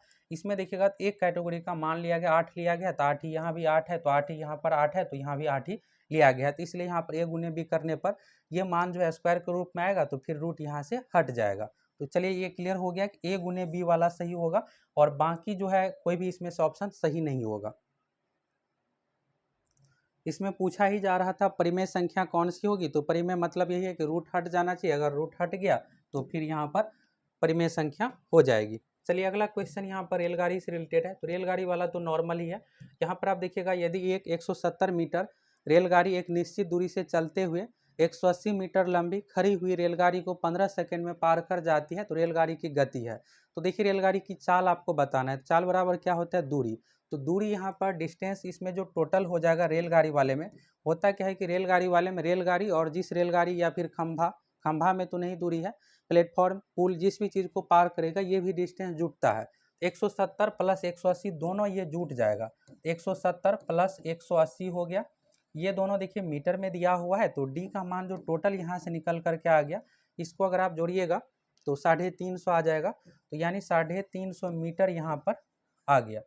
इसके बाद देखिएगा यहाँ पर टाइम दिया हुआ है 15 सेकेंड, तो चाल आपको बताना है यानी गति बताना है, तो चाल बराबर क्या हो जाएगा, दूरी बटा समय, तो 350 हो गया। और फिर यहाँ पर समय कितना है, 15 सवाल में दिया ही है, और ये क्या आ जाएगा, मीटर प्रति सेकेंड में आ जाएगा। तो 350 को 15 से काटिएगा तो यहाँ पर 3 5 3 8 नहीं कटेगा, 5 से तो ये कटेगा, तो कटने के बाद कितना आ गया, 70/3 आ गया। तो 70/3 को सॉल्व कीजिएगा तो यहाँ पर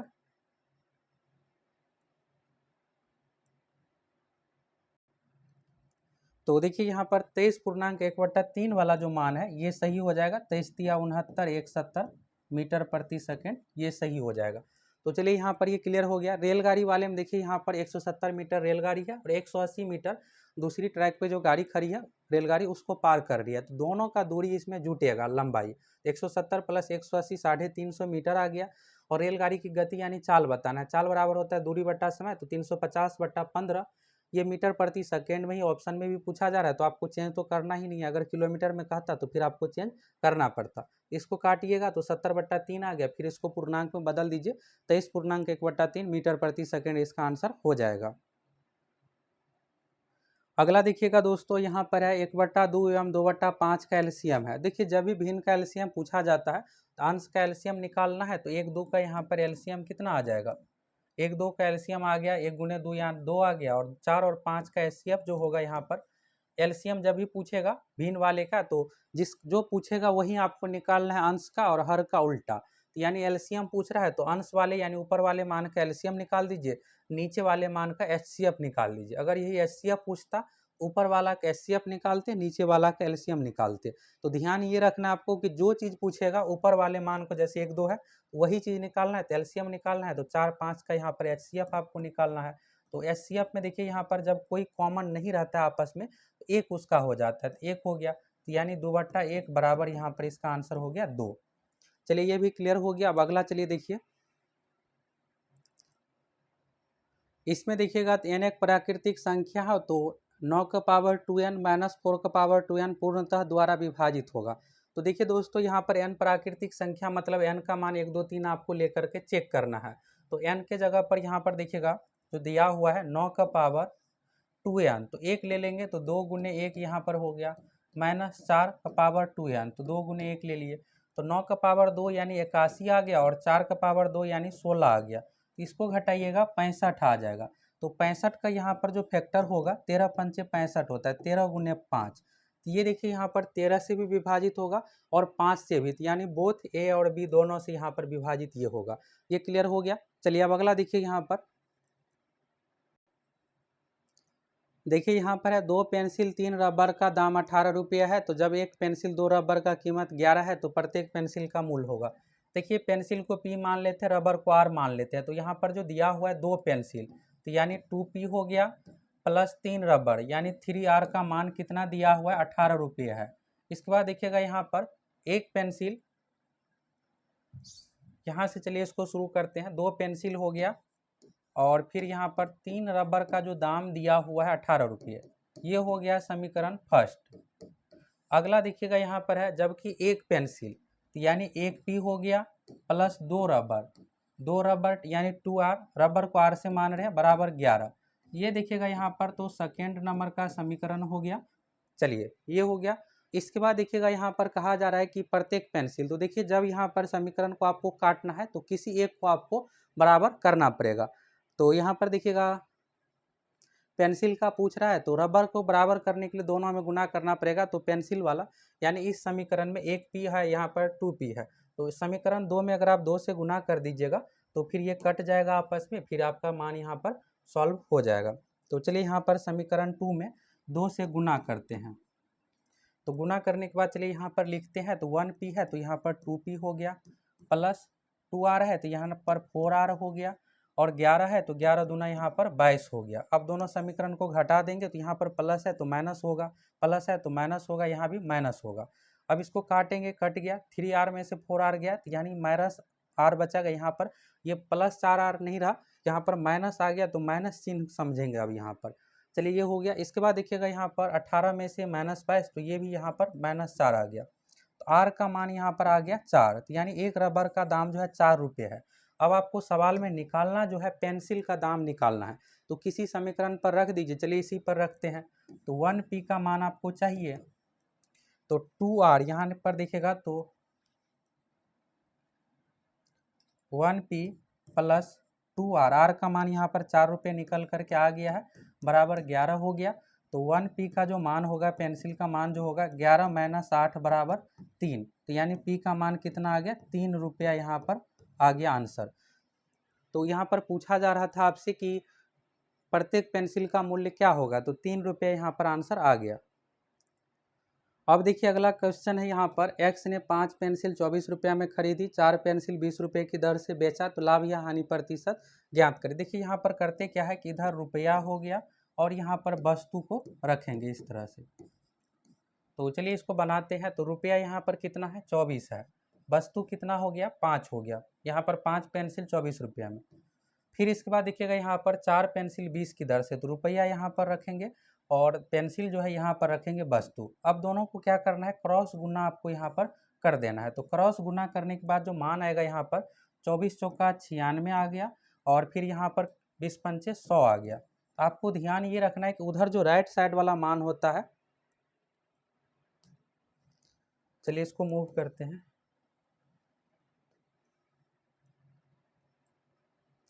ये जो मान आ गया यहाँ पर राइट साइड में, ये आपको सीपी दर्शा रहा है यहाँ पर, ये चीज़ आपको ध्यान रखना। और यहाँ वाला मान जो है एसपी आपको दिखा रहा है। तो चलिए यहाँ पर आपको निकालना है इसकी लाभ या हानि प्रतिशत ज्ञात करें। तो देखिए 96 रुपया में कोई चीज़ खरीदा, 100 रुपया में बेच रहा है, एसपी मतलब विक्रय मूल्य यहाँ पर, तो क्या होगा, लाभ होगा उसको। तो लाभ निकालने के लिए कैसे निकालेंगे, तो चलिए यहाँ से, तो यहाँ पर लाभ कितने रुपये का हो रहा है, 96 में खरीद रहा है, 100 में बेच रहा है, 4 रुपये का हो रहा है। कितना पे हो रहा है, 96 लेना पड़ेगा क्योंकि क्रय मूल्य से कंपेयर करते हैं, 4/96 गुने 100। इसको काटिएगा तो काटने के बाद जो आएगा यहाँ पर 4.1/6 वाला आएगा, यानी 6 चौका 24, 1 25/6 वाला मान आ जाएगा। इसको काटेंगे कैसे, तो देखिए यहाँ पर 4 से ये 24 कट गया, फिर यहाँ पर 4 से कटेगा तो ये 25 आ गया, और यहाँ पर 6 चौका 24 आ गया, यानी 25/6। तो 25/6 को क्या लिखेंगे, 4.1/6%। और ये लाभ होगा, ये चीज़ को आपको ध्यान रखना है। तो 4.1/6 यहाँ पर लाभ प्रतिशत आ गया आंसर। देखिए फिर से यहाँ पर अगला जो सवाल है ये भी कैलकुलेशन वाला ही सवाल है। यहाँ पर है ABCD 4 धनात्मक वास्तविक संख्या इस प्रकार है कि ABC का योग एक सम संख्या है और BCD का योग एक विषम संख्या। तो यहाँ पर आपको मान लेना है ABC का मान क्या होगा। ABC का मान चलिए हम अपने तरफ से 1 2 3 लेते हैं। तो क्या ये सम संख्या है, बिल्कुल है, 2 1 3 3 6, यानी प्रूफ हो रहा है। अगला देखिए यहाँ पर BCD, अपने तरफ से आप मान ले लीजिए। तो यहाँ पर BC दोनों में तो कॉमन रहेगा, तो 2 3 यहाँ पर कॉमन हो गया, तो 3 2 5, और अगला 2 3 के बाद क्या आ जाएगा, 4 आ जाएगा, तो 4 हो गया। तो यानी आपको ऐसा मान लेना है कि यहाँ पर सम वाला कंडीशन विषम वाला पूरा हो जाए। तो BCD का कहा रहा है कि योग विषम, तो 3 2 5 4 9, ये विषम आ गया। अब चलिए यहाँ पर ABC का जो मान लिया है उससे बैठा करके देखेंगे, A² माइनस D² का मान क्या आएगा। ये अपने तरफ से आपको मान लेना है, कोई ऐसा मान, आप 2 3 4 5 10 कुछ भी ले सकते हैं, छोटा मान लीजिएगा तो आपको बनाने में सहूलियत होगा। A² माइनस D² का मान कितना होगा, तो A का मान जब 1 रहता है, 1 का स्क्वायर माइनस D का मान है 4 का स्क्वायर, तो यहाँ पर कितना आ गया, 1 माइनस 16, इसको लिखेंगे -15। अब आप कहिएगा -15 विषम संख्या है या नहीं, तो बिल्कुल देखिए विषम संख्या सम विषम दोनों में होता है। देखिए विषम संख्या प्लस माइनस दोनों में होगा और सम संख्या भी प्लस माइनस दोनों में होता है। जीरो जो है सम संख्या है, जिस तरह से यहाँ पर ये रहता है कि बस आप उसको 2 से विभाजित कीजिए, पूरा पूरा कट गया तो सम हो गया, प्लस माइनस से हमें कोई दिक्कत नहीं है। -15 ये भी विषम ही होगा। तो चलिए यहाँ पर क्लियर हो गया, क्या होगा यहाँ पर विषम होगा, तो इसका आंसर क्या हो जाएगा इस वाले क्वेश्चन का, विषम होगा। देखिए अभी तक देखिएगा 4-5 क्वेश्चन ऐसे हैं जो कि मान पे बिल्कुल बनाना पड़ रहा है, A = 1 2 इस तरह से लेकर के, तो इसमें भी आपको 1 2 3 ऐसे करके देखना है। कहा जा रहा है कि ABC का योग सम हो, तो ABC का ऐसा मान लीजिए, पेयर लीजिए कि सम हो जाए। 1 2 3 हम ले लिए, अब B और C इसमें भी कॉमन है, तो 2 3 जो यहाँ लिए वही आपको फिर से रिपीट करना है।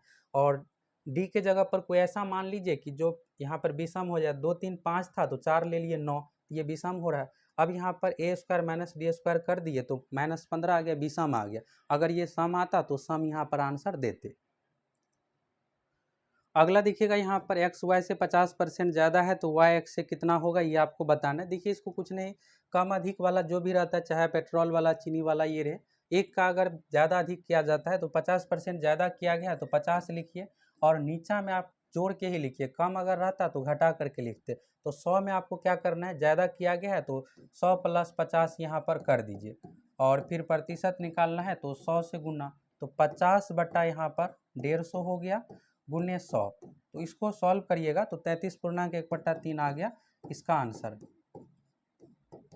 दूसरा तरीका देखिएगा इसका, तो दूसरा तरीका भी है, आप इसको x 100 से भी बना सकते हैं। ये तो आ गया यहाँ से आंसर आपको।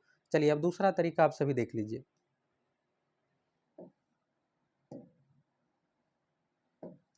दूसरा तरीका में यहाँ पर कहा जा रहा है x y, तो x यहाँ पर लिखिए, y लिखिए। यहाँ पर कहा जा रहा है कि y जो है ना x से, अच्छा यहाँ पर दिया हुआ x y से 50% ज़्यादा है, तो y से कंपेयर हो रहा है, तो y को आप क्या कीजिए, 100 मान लीजिए। तो x यहाँ पर कितना हो जाएगा, 50% ज़्यादा यहाँ पर लिखा हुआ है तो 150 हो गया। अब कह रहा है कि y x से कितना प्रतिशत कम है, तो अब x से कंपेयर करके y को बताना है, तो 50 कम है, किससे कंपेयर हो रहा है, एक्स से, जिसके साथ से का ये सब लगा रहे उसी को नीचे में रखना है। इस चीज़ को आपको ध्यान देना है। तो 50/150 गुने 100 हो गया। यहाँ से भी आपको निकाल करके 33.1/3% आ जाएगा। चलिए दोनों तरीका आप सभी देख लिए। अब देखिए अगला सवाल जो यहाँ पर है, एक व्यक्ति एक निश्चित दूरी तय करने में लिए गए समय से 5 मिनट समय बचा लेता है जब अपनी गति को 20% बढ़ा देता है, तो वास्तविक गति में दूरी तय करने में लिया गया समय है। देखिए 20% का जो मान आएगा 1/5 आया। 1/5 का मतलब यह है कि पहले 5 था, नीचे में मूल मान होता है 5 था, तो अब 6 हो गया। तो चाल यहाँ पर लिखेंगे, चाल पहले 5 था तो यहाँ पर 6 हो गया। चलिए इसको अनुपात में ही लिखते हैं, शुरू में 5 था तो 6 हो गया, बढ़ा लिया है। तो यहाँ पर समय का जो रेशियो आता है, चाल अगर दिया हुआ रहे तो समय का जो रेशियो निकल करके आएगा उल्टा आएगा, क्योंकि चाल बराबर होता है दूरी बट्टा समय। तो चाल का समानुपाती देखिएगा समय से जो होता है उल्टा रूप में होता है, तो इसलिए चाल 5:6 है, तो समय यहाँ पर सीधा आप उल्टा लिख दीजिए 6:5। इसके बाद कहा जा रहा है कि 1 मिनट समय बचा लेते। देखिए यहाँ पर 6 से 5 यानी 1 का मान यहाँ पर कितना दिया हुआ है, 5 मिनट दिया हुआ है, ये 5 मिनट यहाँ पर हो गया। चलिए ये हो गया। इसके बाद देखिएगा आप सभी आगे,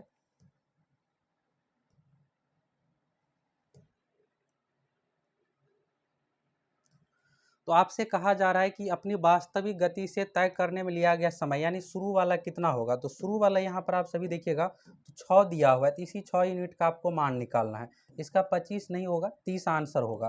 5 गुने 6 यानी 30 यहाँ पर मिनट इसका सही आंसर हो गया। देखिए इसमें आपको करना क्या है, सबसे पहले कहा जा रहा है कि 20% चाल अपनी बढ़ा लेता है। 20% का मान 1/5, तो यहाँ शुरू में अगर 5 था तो 1 बढ़ा करके 6 हुआ, तो चाल का अनुपात 5:6।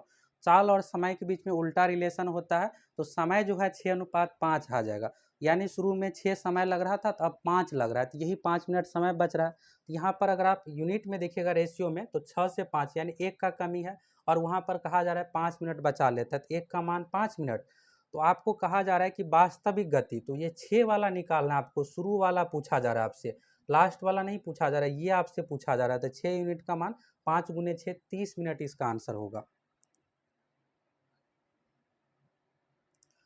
अब देखिए अगला सवाल यहाँ पर 24 नंबर है। इसमें आपको बताना है कि ये परिमेय और अपरिमेय क्या होगा। देखिए यहाँ पर ये जो टर्म दिया हुआ है a+b a-b के फॉर्म में है, ऐसे है a+b √1375 को ए मान लीजिए, उसको आप बी मान लीजिए। अब आप कहिएगा कि उल्टा फिर कैसे क्या करेंगे। देखिए इससे कोई दिक्कत नहीं है, माइनस में मान आएगा तो परिमेय संख्या माइनस प्लस दोनों में होता है, उससे कोई दिक्कत नहीं है।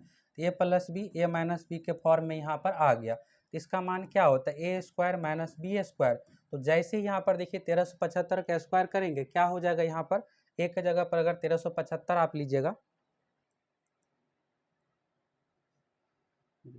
एक जगह पर आपको 1125 लेना पड़ेगा। 1125 यहाँ पर रूट का स्क्वायर आप कीजिएगा, तब ये बैठेगा, क्योंकि यहाँ पर a-b है तो 1375 माइनस में, इस चीज़ को आपको ध्यान रखना है। और यहाँ पर देखिए यहाँ पर रूट 1375 हो गया। 1125 का स्क्वायर कीजिएगा, जैसे स्क्वायर कीजिएगा रूट हट जाएगा, तो 1125 माइनस 1375 हो गया। इसको आप अगर घटाइएगा तो घटाने के बाद यहाँ पर 250 मान आएगा। अब घटाने पे आपको ज़्यादा फोकस नहीं करना, ये माइनस में आ जाएगा 250।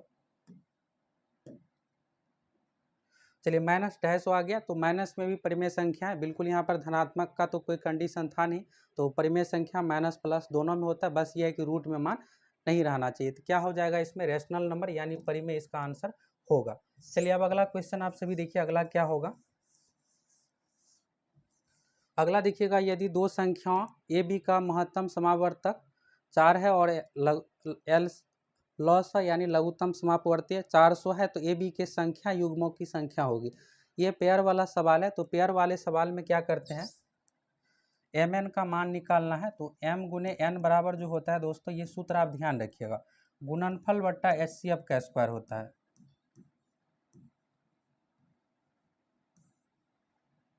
यानी यहाँ पर संख्याओं और गुणनफल यानी LCM HCF दोनों को गुना कर दीजिए, और बट्टा यहाँ पर क्या हो जाएगा HCF का स्क्वायर हो जाएगा।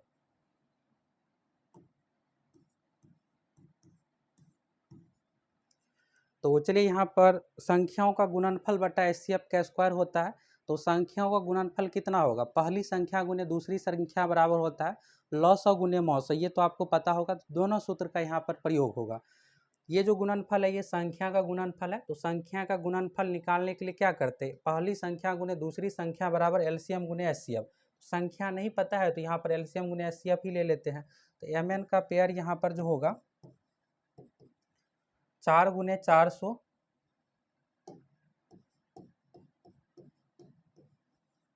बट्टा एचसीएफ का स्क्वायर यानी 4 गुने 4। इसको सॉल्व कीजिएगा तो ये 100 आ जाएगा। अब आपको क्या करना है कि ऐसा जोड़ा खोजना है, यहाँ पर एम एन का मान इस तरह से रखना है कि 100 पुर जाए, लेकिन सब इसमें आंसर नहीं होगा। यहाँ से फिर आपको ये चीज़ ध्यान रखना है। अब चलिए यहाँ पर हमको 100 पुराना है, तो सबसे पहले तो हम 1 लेंगे 100 लेंगे, तो बिल्कुल 1 में 100 से गुना करने पर क्या हो रहा है कि 100 पुर रहा है। दूसरा यहाँ पर पेयर देखेंगे 2 और 50। तीसरा पेयर देखेंगे दोस्तों यहाँ पर 4 और 25, 2500 का 100 भी हो जाएगा। चौथा पेयर अगर आप देखिएगा तो 5 गुने 20 हो गया। पांचवा देखिएगा यहाँ पर 10 गुने 10 होगा, ये हो गया। लेकिन यहाँ पर देखिएगा इसमें ज़्यादातर जो है होगा ही नहीं। क्यों नहीं होगा, क्योंकि देखिए यहाँ पर ये होता है एम एन जो होता है सहभाज का जोड़ा होता है, तो ये दोनों आपस में कटना नहीं चाहिए। 2 से जैसे 50 कट रहा है, ये ऐसा नहीं कटना चाहिए, तो ये भी नहीं होगा। 4 से 25 ये यूनिक मान है, ये नहीं कटेगा। 5 20 ये भी कट रहा है आपस में, 5 से 20 ये भी नहीं होगा। 10 से 10 ये भी नहीं होगा। यानी यहाँ पर जो जोड़ा हो रहा है सिर्फ और सिर्फ आप देखिएगा एक हो रहा है 1 और 100 का पेयर बन रहा है। दूसरा यहाँ पर देखिएगा 4 और 25 का बन रहा है, जो कि यहाँ पर सहभाज का जोड़ा है। यानी इसका आंसर कितना हो जाएगा, 2 इसका आंसर हो जाएगा। सिर्फ इसमें 2 और 2 पेयर है। देखिए इसमें करना क्या है कि एम एन बराबर होता है संख्याओं का गुणनफल बट्टा एचसीएफ का स्क्वायर होता है। तो संख्याओं का गुणनफल तो सवाल में दिया नहीं है, तो संख्याओं का गुणनफल यानी पहली संख्या गुने दूसरी संख्या बराबर होता है लॉसौ गुने मौसौ। तो 4 गुने 4 से कर दिए यहाँ पर बट्टा एचसीएफ का स्क्वायर यानी 4 4, तो एम एन का मान यहाँ से निकल करके 100 आ गया। अब ये एम एन जो होता है सहभाज का जोड़ा होता है, तो आपको ऐसा मान रखना है कि 100 पुर जाए गुना के रूप में। तो 1 गुने 100, 2 गुने 50, 4 गुने 25, 5 गुने 20, 10 गुने 10, ऐसा मान आएगा। अब ये है कि यहाँ पर 2 और 50 इसलिए नहीं ले सकते कि 2 से 50 कट रहा है, ये कटना नहीं चाहिए। 5 से 20 कट रहा है, 5 का 20, 10 से 10 कट रहा है, ये सब मान नहीं आएगा। यूनिक मान यहाँ पर 1 और 100 है, और 4 और 25 है, तो ये 2 यहाँ पर मान हो गया। अब देखिए यहाँ पर है x एक वस्तु का अंकित मूल्य CP के 60% ऊपर रखा जाता है। 2 क्रमागत छूट प्रत्येक 10% के बाद वह उसे लाभ के साथ बेचता है। तो लाभ पर देखिए यहाँ पर CP से 60% बढ़ा करके रखता है। अगर CP 100 हो गया तो यहाँ पर MP जो हो गया यानी अंकित मूल्य मार्क प्राइस जो हो गया 60% बढ़ा करके रखना 160 हो गया। इसके बाद कह रहा है 2 क्रमागत छूट 10% का यानी एकल छूट, तो इसमें क्या करते हैं 10 प्लस 10 माइनस 10 गुने 10 यानी A plus b minus A गुने बी, इस तरह से करते हैं। यहाँ पर 10 गुने 10 बट्टा 1 से इसको निकालिएगा आप, तो यहाँ पर 19% आ जाएगा। 10 10 20 और 100 में 100 से काटिएगा 1 आ जाएगा, तो 20 में से 1 घटा 19%। ये आपका जो है छूट हुआ। ये नहीं कि 10 10 2 बार निकालना, ऐसा नहीं करना है। एकल छूट की बात यहाँ पर कहा गया। क्रमागत छूट जब भी इस तरह से रहता है तो इस तरह से आपको निकालना पड़ेगा। अब ये MP जो 160 है इस पर जो है 19% छूट दे करके बेच रहा है, तो यहाँ पर SP कितना हो जाएगा, SP यहाँ पर जो हो जाएगा 160 को क्या करना है आपको 19% छूट दे रहा है, तो यानी ये बेच जो रहा है 81 पर बेच रहा है। 19% जब दे ही दिया तो बेच कितना पर रहा है 81 पर बेच रहा है। 81 9 90 10 100, तो यहाँ पर सीधा 81% का मान निकाल दीजिए, यही आपका आंसर हो गया। लेकिन यहाँ भी आंसर नहीं होगा, लाभ प्रतिशत पूछ रहा है। तो 160 81 को सॉल्व कीजिएगा, तो सॉल्व करने के बाद जो आएगा यहाँ पर 129.6 आएगा। और CP देखिएगा तो शुरू में ही यहाँ पर 100 दिया हुआ है, तो लाभ प्रतिशत बराबर जो हो जाएगा परसेंटेज प्रॉफिट बराबर हो जाएगा लाभ। तो लाभ यहाँ पर 129 100 से कंपेयर करिएगा SP को, तो 29.6 हो गया। तो लाभ गुने 100 बट्टा क्रय मूल्य, तो यहाँ पर कितना आ जाएगा 29.6% इसका आंसर आ जाएगा। चलिए ये क्लियर हो गया। अच्छा सा सवाल ये भी है, यहाँ पर आपको करना क्या है कि CP बराबर 100, तो अंकित मूल्य 60% बढ़ा रहा है तो 160 हो गया। इसके बाद 10% का एकल छूट दे रहा है, तो 10 + 10 - 10 × 10/100 ऐसे आपको निकालना पड़ेगा। 19% का ओवरऑल छूट दे रहा है। अब छूट देने का मतलब है कि विक्रय मूल्य बेच रहा है तो 160 रुपये पर 19% छूट का मतलब हुआ 81 पर दे रहा है, तो 81% का मान निकालने पर 129.6 आ गया। अब आपको देखिएगा तो क्रय मूल्य 100 रुपये है, विक्रय मूल्य 129 रुपये, तो लाभ कितना हो 29 रुपये 60 पैसा का। तो लाभ प्रतिशत बराबर होता है लाभ गुने 100 बटा क्रय मूल्य। क्रय मूल्य यहाँ पर 100 दिया हुआ है तो 29.6% इसका आंसर आ गया। चलिए दोस्तों, अगला क्वेश्चन, एक कक्षा में लड़कियों एवं लड़कियों की संख्या का अनुपात 11:9 है। 30% लड़के 20% लड़कियां एक परीक्षा पास करती है, तो कक्षा में पास करने वाले विद्यार्थियों की संख्या कितनी है? तो देखिए लड़का यहाँ पर जो है बी और जी से गर्ल हो गया, बी से बॉय हो गया, तो 11 है। इसको चलिए 10 से गुना कर लेते हैं, सहूलियत रहेगा आपको निकालने में मान। ठीक है, लड़की यहाँ पर 9 है तो 9 को भी आप 10 से गुना कर ली। देखिए अनुपात में रहे तो दोनों को आप जोड़ घटाव गुना भाग कर सकते हैं। तो यहाँ पर 10 से इसमें भी गुना किए, इसमें भी गुना किए, तो ये जो लड़का आ गया यहाँ पर 110 आ गया, लड़की जो है 90 आ गया। अब जो भी आपको वैल्यू निकालना है ये निकालिएगा। देखिए इसलिए इसको किए हैं, अगर आप 110 का 30% निकालते, 11 का 30% निकालते तो ये पॉइंट में आ जाता। 110 का 30% आप आसानी से निकाल लीजिएगा। तो बॉय का मान कितना हो जाएगा यहाँ पर 110 का 30%, तो 30/100 यानी यहाँ पर 33 हो गया। गर्ल कितना हो गया? गर्ल का मान देखिएगा यहाँ पर तो 20% दिया हुआ है सवाल में, 20% लड़कियाँ जो है पास हो रही है, तो ये हो गया यहाँ पर 18। तो ये दोनों जो है पास का मान है, तो टोटल पास का जो मान यहाँ से हो जाएगा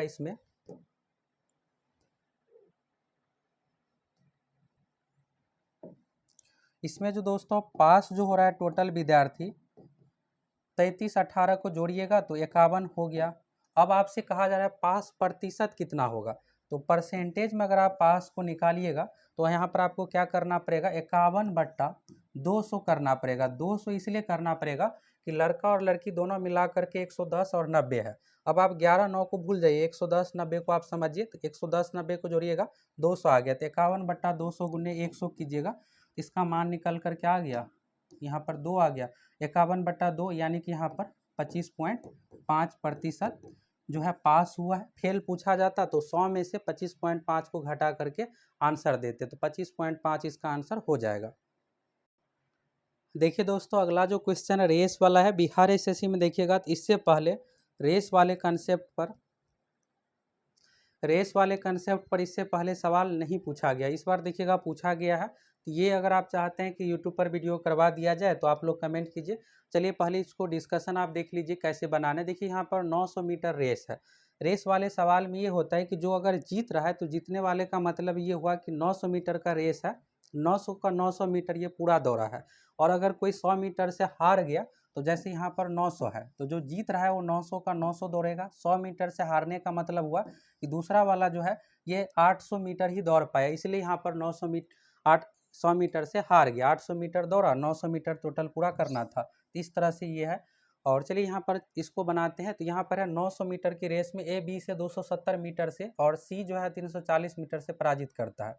ए जो है ना बी को, तो यानी बी जो है हारने वाला है, ए जो है यहाँ पर जीत रहा है, ये क्लियर हो गया, बी को हरा रहा है। ए जो है पूरा का पूरा 900 मीटर का रेस है, तो ये 900 का 900 मीटर पूरा किया है। बी देखिए कितना से हार रहा है, तो बी यहाँ पर कहा गया है कि 270, तो 900 में से आपको क्या करना पड़ेगा 270 माइनस करना पड़ेगा, ये हारने वाला है। इसके बाद देखिए सी को भी किससे कंपेयर कर रहा है, ए से। तो ए यहाँ पर 900 है और ये 340 मीटर से हार रहा है, ए 900 का 900 पूरा किया है और यहाँ पर सी को भी आपको ए से ही कंपेयर करना है, तो 340 मीटर इसमें से आपको घटा देना। यहाँ पर देखिएगा स्पष्ट लिखा हुआ है ए जो है बी को 270 मीटर से हराता है और सी को 340 मीटर से। जो जितना मीटर से हारता है उसका मतलब होता है कि उतना मीटर दौड़ पूरा नहीं कर पाया है। अब इसको आप क्या कीजिए रेशियो में बदल लीजिए, फिर आपका सवाल बन गया। ए का मान कितना हो जाएगा यहाँ पर 900, चलिए 900 का 900 लिख रहे हैं, फिर बी को घटाइएगा इसमें तो ये आ जाएगा 630 आ जाएगा, और इसको घटाइएगा 340 को तो ये आ जाएगा 560 आ जाएगा।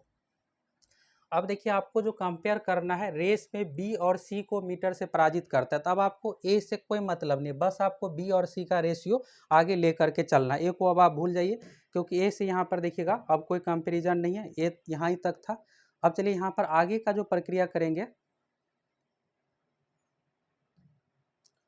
तो यहाँ पर आप देखिएगा, तो चलिए ये सेट हो गया अच्छा से। चलिए यहाँ पर अगला देखिएगा, यहाँ पर तो कहा जा रहा है कि बी और सी को सिर्फ आपको अब कंपेयर करना है। तो रेस में बी सी को कितना मीटर से पराजित करता है। तो बी और सी का जो मान यहाँ से हो गया,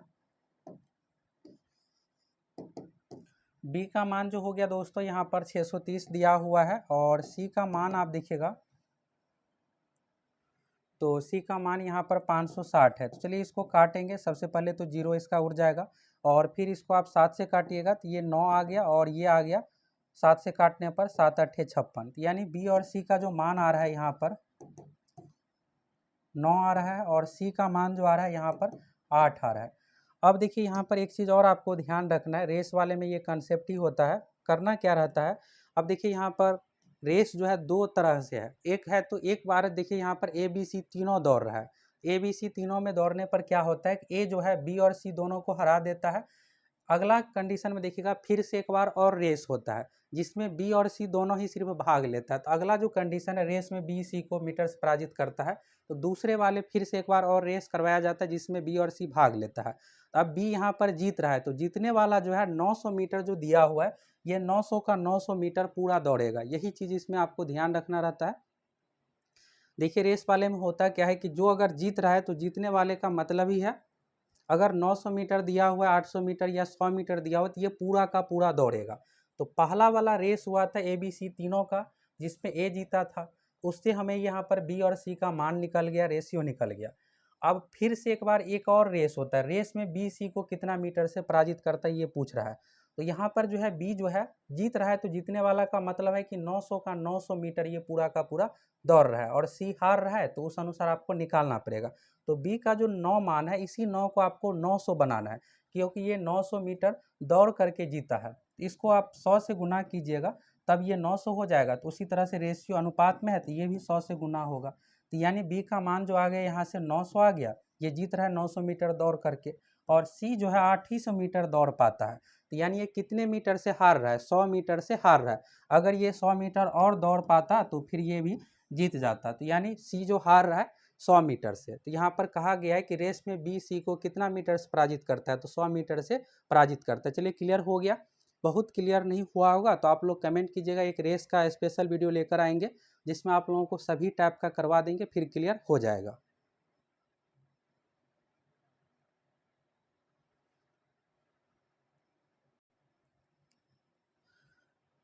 देखिए यहाँ पर ये जो सवाल है, पी और क्यू के आय का अनुपात इतना है, बचत व्यय का अनुपात 4:3 है। तो सबसे पहले देखिए यहाँ पर आय जो हो जाएगा, पी का जो होगा यहाँ पर, और क्यू हो गया, दोनों का आय जो यहाँ से होगा, आय में क्या कीजिए आप x से गुना कर लीजिए, तो आय जो हो जाएगा यहाँ पर 5x, और क्यू का जो हो जाएगा 4x हो गया। ये आय हो गया। इसके बाद देखिए अगला व्यय का अनुपात यानी खर्च का अनुपात दिया हुआ है। तो खर्च वाले में देखिएगा यहाँ पर 4:3 है, तो इसको x नहीं मानिए, आय अलग होता है, खर्च अलग होता है, तो यहाँ पर आपको y लेना पड़ेगा। तो 4:3 है, तो यानी 4y हो गया, और खर्च जो है 3y यहाँ पर हो गया। अब देखिए आय में से अगर आप खर्च घटाइएगा तो बचत होगा, आय में से बचत घटेगा तो खर्च निकलेगा। ये आय वाले कंसेप्ट में होता ही है, आय में से अगर आप खर्च घटा दीजिए बचत निकल जाएगा। अब बचत के बारे में यहाँ पर देखिएगा सवाल में कहा गया है 16.3/3 ज्यादा बचत, 16.2/3 का मान जो हो जाएगा 16×3 = 48, 2 50/3, यानी 1/6 यहाँ पर मान आ गया। तो 1/6 का मतलब ये हुआ कि यहाँ पर पी क्यू से कंपेयर कर रहा है, तो पी और क्यू का बचत यहाँ पर जो हो जाएगा, पी की बचत क्यू की बचत से ज़्यादा है, तो यानी पी ज़्यादा है, तो ये 6 है, तो ये ज़्यादा 7 है, तो यानी पी 7 हो गया और क्यू 6 हो गया। तो यहाँ से बचत क्लियर हो गया आपको।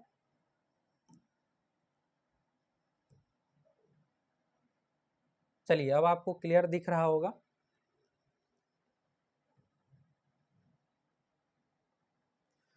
चलिए ये आपको ध्यान रखना है। तो यहाँ से चलिए आय हो गया 5x, 4x, व्यय हो गया 4y, 3y, बचत यहाँ पर 16.2/3 था, 1/6, क्यू 6 है, तो पी 7 हो गया। अब चलिए यहाँ पर दो समीकरण बनेगा, आय में से आपको खर्च घटाने पर ये निकल करके आएगा। तो पहला जो समीकरण यहाँ पर होगा 5x माइनस 4y, पी वाला हो जाएगा 5x माइनस 4y। तो p का बचत यहाँ पर 7 दिया हुआ है, तो 7 ये फर्स्ट समीकरण हो गया। और फिर दूसरा का देखिएगा समीकरण क्या होगा, 4x माइनस 3y बराबर 6, 4x माइनस 3y बराबर यहाँ पर 6 दिया हुआ है q का बचत। तो ये हो गया दूसरा समीकरण। दोनों समीकरण को आप सॉल्व कर दीजिए। सॉल्व करने के लिए देखिए यहाँ पर ऊपर वाले में y को काटना है, तो इसमें 3 से गुना करना पड़ेगा फर्स्ट में, सेकेंड में 4 से। गुना करने के बाद जो आपका x का मान निकल करके आएगा 3 निकल करके आएगा, y का मान 2 निकल करके आएगा। x बराबर 3 हो गया और y बराबर 2 निकल करके आया है। अब आपसे पूछा जा रहा है यहाँ पर सवाल में p का आय और खर्च। तो देखिए p का आय जो है 5x है, p का जो आय है 5x है, तो 5 में अगर आप 3 से गुना कीजिएगा तो 15 हो गया। इसके बाद देखिएगा यहाँ पर p का बचत पूछा जा रहा है, खर्च से कंपेयर करना है। p द्वारा अपनी आय का खर्चा है, तो p का खर्च जो है यहाँ पर 4y है, तो y का मान यहाँ पर जो हो जाएगा 4y आपको निकालना है, p का खर्च निकालना है। तो 4 दूना यहाँ पर कितना हो जाएगा, 8 हो जाएगा। अब 8 और 15 को आप सभी कंपेयर कर दीजिए, फिर आपका आंसर निकल करके यहाँ से आ जाएगा। देखिए ये समीकरण को आप सॉल्व कर लीजिएगा। इसमें आपको 3 से गुना करना है, इसमें 4 से, y कट जाएगा, फिर x का मान निकाल देना है, फिर इस तरह से। अब अगला देखिएगा यहाँ पर जो है p द्वारा अपनी आय का खर्चा है, तो p का आय जो है यहाँ पर 15 है और खर्चा 8 है, तो यहाँ पर आपको लेना है 8/15 गुने 100। इसको आप सॉल्व कीजिएगा, तो सॉल्व करने के बाद आपका मान निकल करके आ जाएगा 160/3 आ जाएगा। 160/3 यहाँ पर हुआ, तो यानी 53.1/3% इसका आंसर आ गया, जो कि डी ऑप्शन में दिया हुआ है 53.1/3, यही इसका सही आंसर होगा। चलिए एक साथ आप पूरा सवाल देख लीजिए। चलिए अब आपको पूरा सवाल दिख रहा होगा।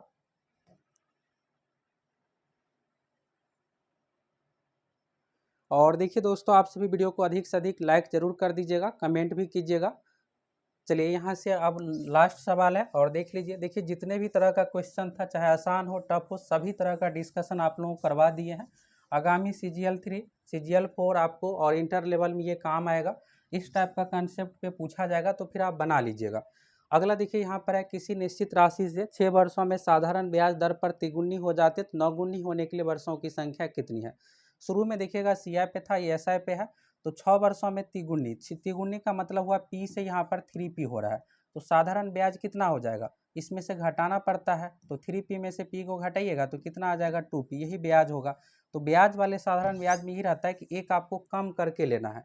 तिगुनी की बात है तो यहाँ पर 2 लेना है, 9 का मतलब यहाँ पर 8 लेना है। तो देखिए यहाँ पर 2 होने में कितना समय लग रहा है, 6 वर्ष का, तो यहाँ पर 2 होने में कितना लग रहा है, 6 ईयर का टाइम लग रहा है। 1 होने में कितना आ जाएगा, 6/2 यानी 3 ईयर का टाइम। तो 8 होने में, तो यहाँ से गुना कर दीजिए, 3 × 8 यानी 24 वर्ष इसका आंसर आ जाएगा। तो चलिए दोस्तों, इसमें देखिएगा तो बहुत सारे ऐसे क्वेश्चन था जो कि जनरल कंपटीशन में नहीं पूछा जाता, उटपटांग टाइप का क्वेश्चन था। तो सभी ऑल क्वेश्चन का डिटेल्स डिस्कशन देख लिए। आप सभी शुरू से अंत तक पूरा वीडियो देख लीजिएगा।